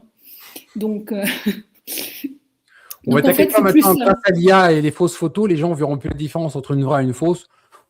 Donc tu diras à l'IA, fais-moi de cette escalope et de ce brocoli une assiette absolument merveilleuse. Et elle te fera ça. Tu as des services maintenant aujourd'hui. Tu as même des fausses photos sur les Google Maps, etc. pour les restaurants, où ils te font des fausses photos. Donc les gens voient une super photo sur Google. Et en fait, c'est pas une vraie photo. Tu as des services qui font que ça maintenant. Tu en vois partout ce genre de fausses photos. Oui, je pense que ça m'est déjà arrivé parce que malgré tout, je suis pas étrangère, tu vois, au phénomène de chercher. Tu cherches une recette, tu as envie. Tu as fait ton chou-fleur en purée, grillé au four, en soupe. Puis tu dis, bah, tiens, si j'essayais une autre. Alors tu cherches. Oh, tu trouves une recette. Oh, le visuel est fantastique. Et puis quand toi tu le fais, ça n'a absolument rien à voir. C'est pour ça que tu sais, je tiens vraiment à saluer Nelly. Bonjour Keto, c'est 500 photos. C'est 500 vraies photos de vrais plats qu'on a mangés. Parce qu'il y avait déjà un problème dans le temps où il y avait des photos de studio qui étaient faites avec des produits non comestibles. Par exemple, tu veux faire une pizza, la mozzarella de la pizza coule très bien, bah, tu utilisais de la colle à bois. La colle à bois marche très bien pour faire ça, l'effet filant. Mais ce n'était pas comestible. J'ai vu. Et donc Nelly a eu la folie de dire les 500 photos, on a tout mangé à la maison, on n'a rien jeté, c'est des vraies photos. Mais ça, c'est fini, c'est le monde d'avant.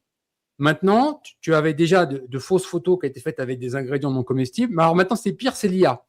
Avec l'IA, tu as des livres qui sont intégralement faits avec des photos d'IA. Donc, tu n'as aucune garantie que la recette correspond. Ah oui, et les gens ne voient rien. Et en plus, c'est même pas marqué, c'est même pas averti.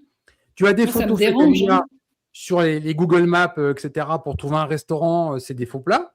Et puis, maintenant, encore mieux, tu as vraiment des fournisseurs, des fabricants. Par exemple, aux États-Unis, tu as des gens qui vendent de la viande de bœuf. Toutes les photos, c'est des photos d'IA. Donc, ça veut dire que leur viande, elle est tellement moche qu'ils sont obligés de faire une photo d'IA. Alors moi, je boycotte systématiquement tout ça. Mais aujourd'hui, c'est le monde dans lequel on est. Ouais, ça aussi, c'est triste.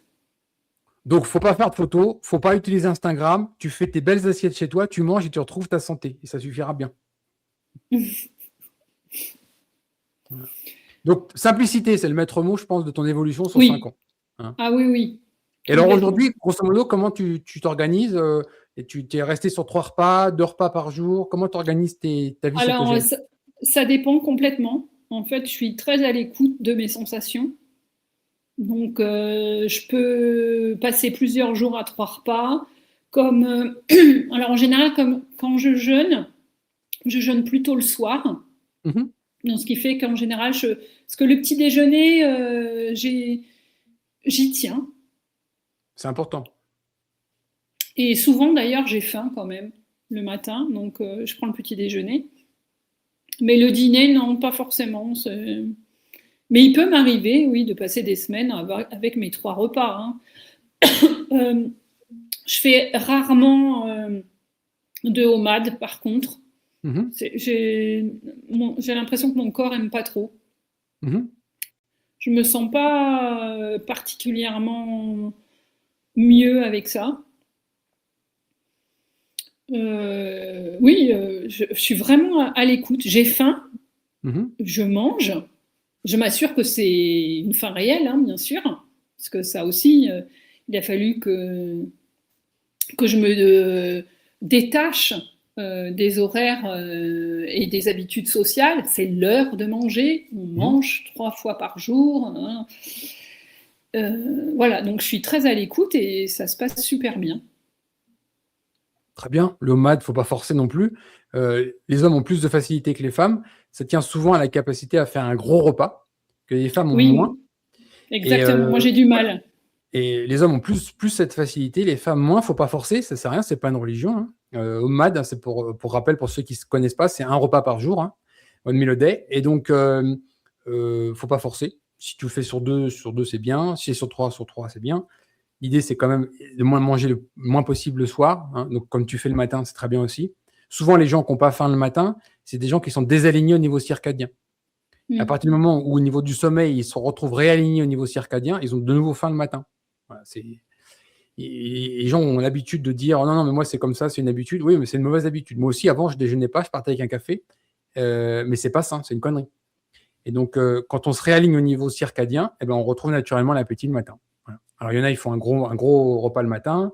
D'autres, ils vont faire un plus petit, plus midi. Bon, c'est bien comme ça.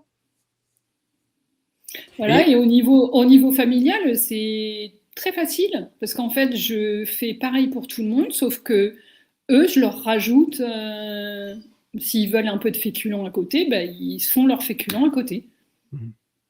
Bon, c'est pas compliqué, hein. Et donc, toi, tu es resté sur un régime cétogène omnivore, on est d'accord? Tu manges des légumes encore? Oui. D'accord.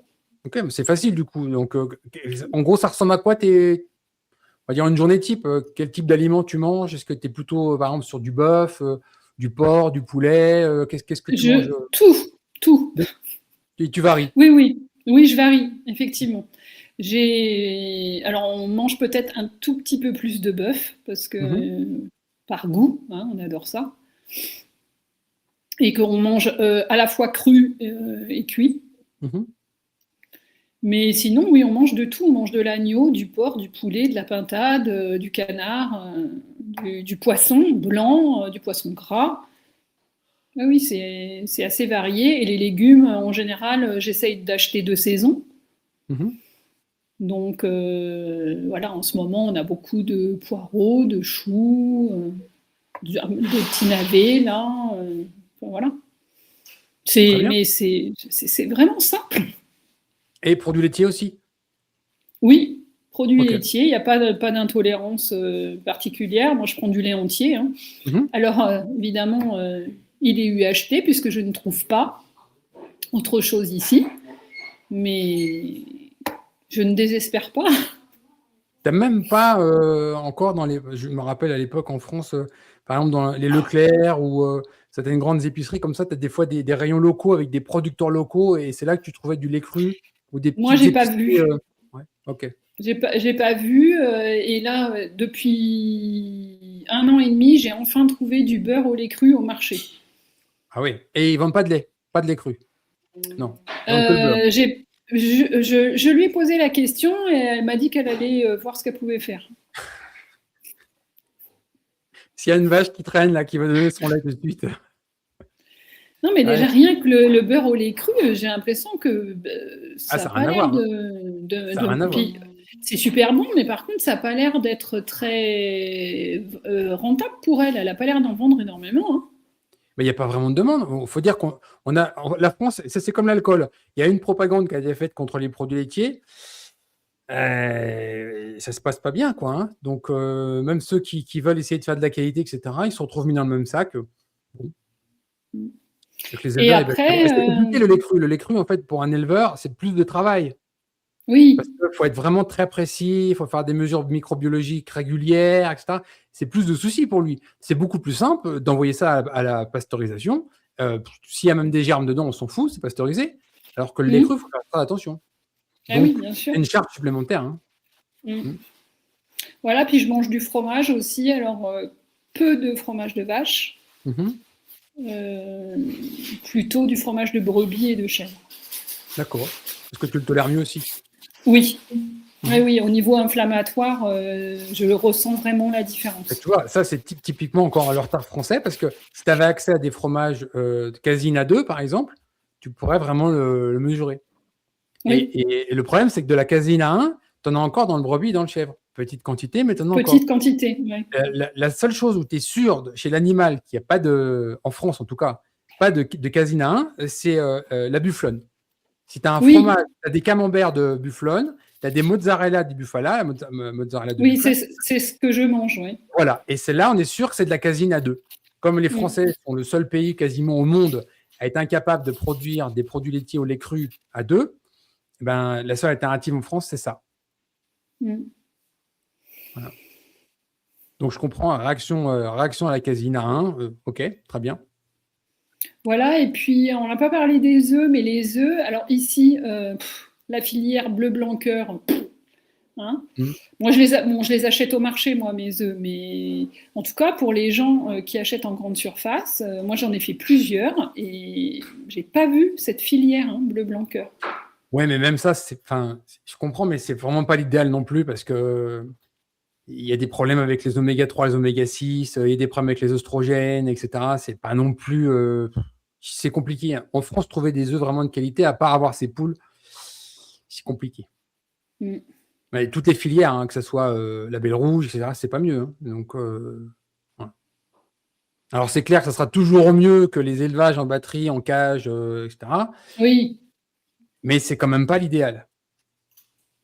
C'est pas un absolu. Voilà. C'est ça que je veux dire. voilà. Bon, je suis pas encore prête pour les poules. Hein. C'est gentil, les poules. Je Tous pense les déchets ménagers, les végétaux, tout ça, les épluchures, hop, hop, hop, tu passes tout. Les morceaux d'os où il reste encore un peu de viande dessus, hop, hop. que les pauvres, c'est pas assez grand. Hein. Faut du jardin quand même pour les petites bêtes. Il faut de la place, ouais. Idéalement, il faut qu'elles soient en liberté, bien sûr. Donc, tu as quand même cette réussite personnelle, toi-même, d'avoir retrouvé beaucoup mieux dans ta santé, et puis de tes enfants, d'avoir réussi à les initier un petit peu à tout ça pour qu'eux-mêmes, ils puissent, dès le plus jeune âge, on va dire, commencer avec une nourriture saine. C'est déjà une Exactement. belle réussite. Voilà. Et j'essaye de faire la même chose avec mes petites filles. Plus de difficultés, peut-être. Ouais. Bah, elles sont toutes petites. Il y en a une qui va avoir 5 ans et l'autre 2 ans et demi. Mais je me dis que c'est là qu'il faut commencer. Mais déjà, pas les faire tomber dans le sucre, c'est déjà pas mal. Ouais, ouais, c'est clair. Mais enfin, mes filles, elles me disent, hein, c'est super dur. Parce que les anniversaires des copains, des copines, eh oui, pourquoi moi je peux pas et machin, ils mangent. C'est pas évident. Hein. Je comprends la difficulté. Puis les petits, quand tu leur expliques les caries dentaires ou les problèmes à long terme, mais forcément, ils peuvent pas imaginer. Donc, c'est loin comme préoccupation. Mais bon, c'est pas grave. À force et avec un bon modèle à la base, ça va porter ses fruits. Hein. Oui, et puis l'avantage, c'est qu'en cétogène, on peut faire absolument tout en copie. C'est-à-dire que tu veux faire un très beau gâteau cétogène.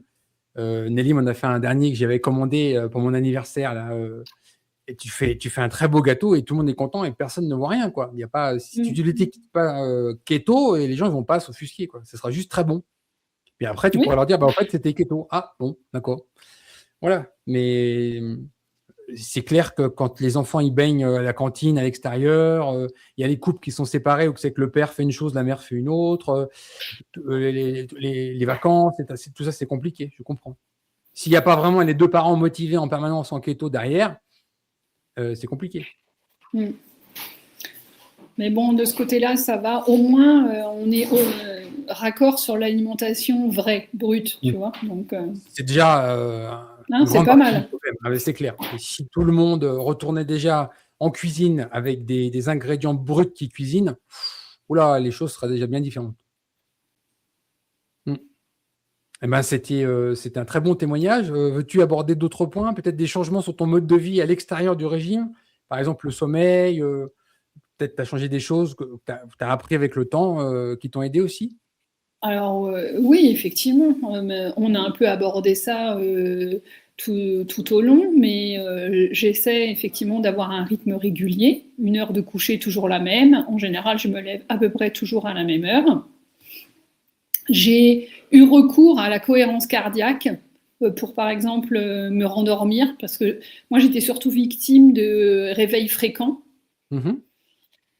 Et sans savoir pourquoi. C'est pas je cauchemarde, non, je me réveillais et je me disais qu'est-ce qui se passe, j'ai pas envie d'aller aux toilettes, j'ai pas soif, bon bref. Donc du coup j'ai eu recours à la cohérence cardiaque, ça m'a pas mal aidé finalement à me rendormir assez rapidement. J'ai fait un temps aussi de la méditation quand je suis un peu préoccupée. Je peux faire des petites séances de méditation. Et puis, comme mon état de santé s'est amélioré, j'ai repris une activité physique. Ça a été difficile parce que mes premiers accidents avec mon genou, j'avais 17 ans, parce que j'ai même été exempt de sport au bac. Voilà, donc puis là, mon opération avec l'algo et tout ça, ça a mis un temps infini. Donc j'ai perdu beaucoup de muscles. Et du coup, j'ai repris une activité physique. Donc je fais du pilate et du renforcement musculaire. Et ça m'aide beaucoup. Et notamment à me sentir mieux dans ma peau parce que, au bout de quelques mois, effectivement, ma silhouette a un peu changé. Tu vois, il y a eu une répartition qui a été différente, la chair était plus ferme, donc c'est quand même plus agréable. Voilà, bon, pour autant, rien n'est jamais gagné pour tout le temps, parce que là, comme je te disais dans le mail que je t'avais écrit, il y a 10 semaines, j'ai fait une chute, donc arrachement des ligaments de la cheville droite et fracture de la rotule à gauche. Donc, je me suis retrouvée de nouveau dans une situation où j'étais à nouveau complètement immobilisée et avec un petit retard de consolidation au niveau de la fracture. Donc là, j'ai reperdu un peu mes muscles, mais ça va repartir. Oui, il y a des choses à faire. Les acides aminés, la supplémentation en leucine, par exemple, Oui. des choses comme ça. Et ça a été prouvé scientifiquement. Par exemple, des gens qui étaient alités, si on les complémente en leucine, ils perdent beaucoup moins de masse musculaire que s'ils font juste les repas, etc. Il y a des petits trucs comme ça qui permettent de limiter la casse sur l'immobilisation déjà. Ouais, moi, je sais pas, moi j'ai pris, parce que je fais aussi de la phytothérapie et de l'aromathérapie et de la gémothérapie, donc moi j'ai pris des plantes qui aident un peu aussi. Voilà. Très bien. Eh ben, c'est un riche témoignage. Bravo. Maintenant plus de 5 ans en régime cétogène, tu es bien installé. Je pense que tu es bien convaincu malgré les vents défavorables autour qui ne sont pas forcément simples à gérer. Un grand bravo, franchement. Est-ce que tu veux aborder un autre sujet ou est-ce que je te laisse le mot de la fin et la conclusion? C'est comme tu préfères. Moi, je pense que tout a été plus ou moins abordé. Bon, alors ça va être la question finale, c'est pourquoi on se passe encore du régime cétogène en France, hein? Franchement, je vous laisse. Oui, mais ça, je n'ai pas la réponse à cette question parce que pour moi, c'est un non-sens. Je crois que je vais la poser systématiquement, cette question. Pourquoi on s'offre ce luxe? Je ne sais pas. C'est comme ça. Je vais laisser méditer chacun. Alors, je te laisse le mot de la fin pour ton entretien et je te remercie d'avance là pour pour ton témoignage parce qu'il va de nouveau aider d'autres personnes que tu ne connais pas à distance. Toi, tu vas aider, peut-être déclencher l'envie de retrouver une bonne santé grâce au régime cétogène. Donc, merci pour ton temps, Carole. Eh ben, merci à toi de nous laisser justement pouvoir déposer nos témoignages. Je pense qu'effectivement, c'est important. Et même si, comme tu l'as rappelé tout au long de ce témoignage, ce sont des actes individuels, il n'empêche que tu nous sers de relais. Et ça permet à plein de gens de pouvoir prendre connaissance de ça, se conforter dans leur choix, etc. Et peut-être que comme ça, on va y arriver. Espérons. Voilà, il faut garder la note d'espoir pour la fin. Espérons. Je te remercie beaucoup pour ton temps et je te souhaite une longue vie et une très bonne santé grâce au régime cétogène. Merci beaucoup. Eh ben, merci beaucoup et à toi aussi. Puis j'espère que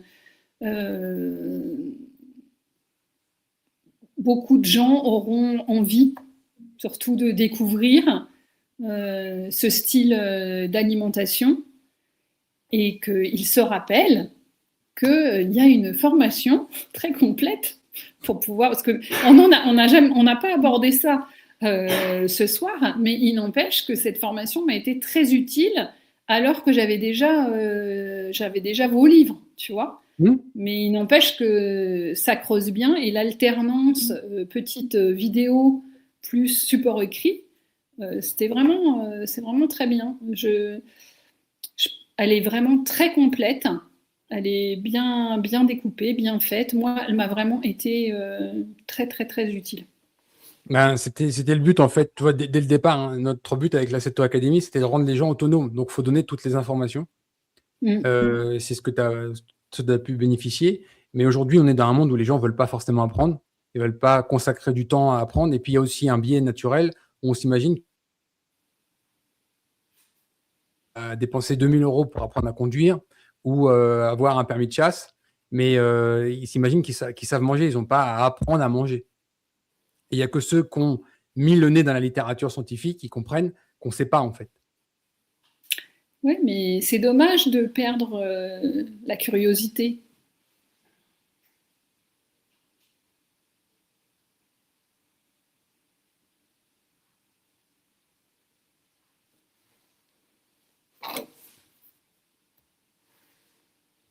Ouais, on a été coupé, c'est la première fois que ça m'arrive ce genre de choses. Donc tout ça pour dire que la Ceto Academy, son idée, c'était de donner toutes les clés à chacun pour devenir libre autonome. Donc voilà, c'est ce que tu as pu expérimenter. Après, chacun est libre de faire ce qu'il veut, mais je sais qu'aujourd'hui, on est dans un monde où les gens préfèrent expérimenter 50 fois la même erreur sans passer par la case apprendre, puis éventuellement apprendre des années plus tard, alors qu'à la base, nous, notre idée, c'était de donner toutes les clés, les gens, ils apprennent et après, ils se lancent. Bon, voilà. En tout cas… Toi, tu as fait la Ceto Academy il y a longtemps déjà, donc tu as su dès le départ comment ça se passait. Voilà. Oui. Mais je suis quelqu'un de curieux et je trouve que c'est ce qui manque peut-être un peu finalement aux gens, c'est la curiosité. Ils ont perdu cet aspect-là. Tout à fait. Soyez curieux. Soyez curieux, c'est le bon message. Mais tu sais, il y a aussi des problèmes simples. Hein. Des gens, par exemple, confondent croire et savoir. Ils croient, mais ils ne savent pas. Ils croient que les glucides sont bons pour leur santé, mais ils n'en savent rien. Et après, s'ils veulent savoir, ils apprennent que leur croyance, elle était fausse. Et c'est ce mélange des deux termes déjà qui est un peu compliqué. Les gens, ils ne perçoivent pas les deux. Et c'est une toute petite minorité qui veut vraiment se poser, prendre le temps, apprendre et comprendre pour être libre. Voilà, ça nécessite un peu de temps. Parce que la Ceto Academy, elle est longue. Si elle était imprimée sur un livre, 400 pages, plus 25 heures en vidéo. Donc, ça prend quelques semaines quand même à être digéré. Ça n'a rien à voir avec nos livres qui sont une simplification. Donc, voilà. Bravo, Carole. Je te remercie beaucoup pour ton temps. Et je te souhaite sincèrement, en famille, une longue vie, une bonne santé en régime cétogène. Merci et puis à très vite. À bientôt. Merci encore.